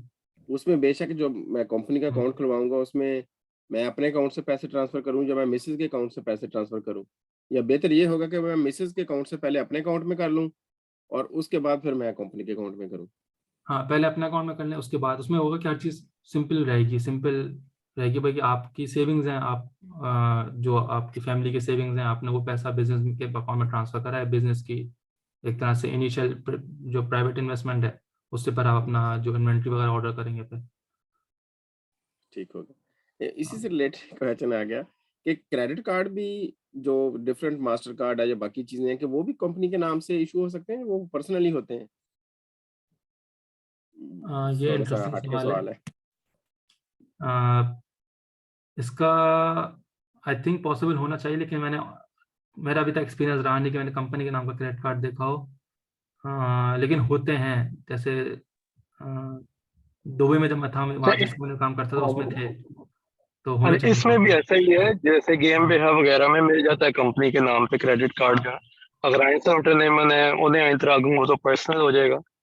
जैसे अब मेरा है तो मेरा बैंक अकाउंट भी कंपनी नाम पे है, तो उस नाम पे ऑब्वियसली उसके नीचे एक बंदा होता है ना, साइन किया होता है, ये बंदा यूज कौन करेगा, ये साइन किसके, सिग्नेटरी कौन है बेसिकली, वो तो एक पर्सन होगा, लेकिन कंपनी नेम पे मिल जाते हैं क्रेडिट कार्ड।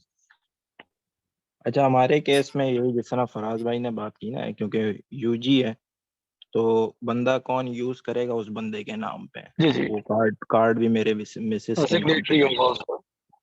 हम्म। ठीक है। अच्छा फिर मेरी कॉल है एक और 1 बजे, जी, तो थैंक मुझे यू वेरी बस मच, बहुत शुक्रिया ऑलमोस्ट फराज आपको। कोई बात नहीं, आप कॉल करें। तो बाकी ये कि अभी मैं चेक करता हूँ, अगर कोई और क्वेश्चन है तो उसको दे देते हैं, वरना आप अपना कंटिन्यू करें फिर अपनी कॉल को। Thank you very much. मेरा ठीक है, लास्ट सही है। फिर क्वेश्चन आप रिकॉर्डिंग, फिर आप फराज महमूद भाई आप स्टॉप कर दिएगा बाद में, ठीक है फिर। फराज अख्तर रिकॉर्डिंग से स्टॉप लास्ट कर दें क्वेश्चन। बेशक आप, है ना। ठीक है। जी फराज साहब, मेरा क्वेश्चन ये है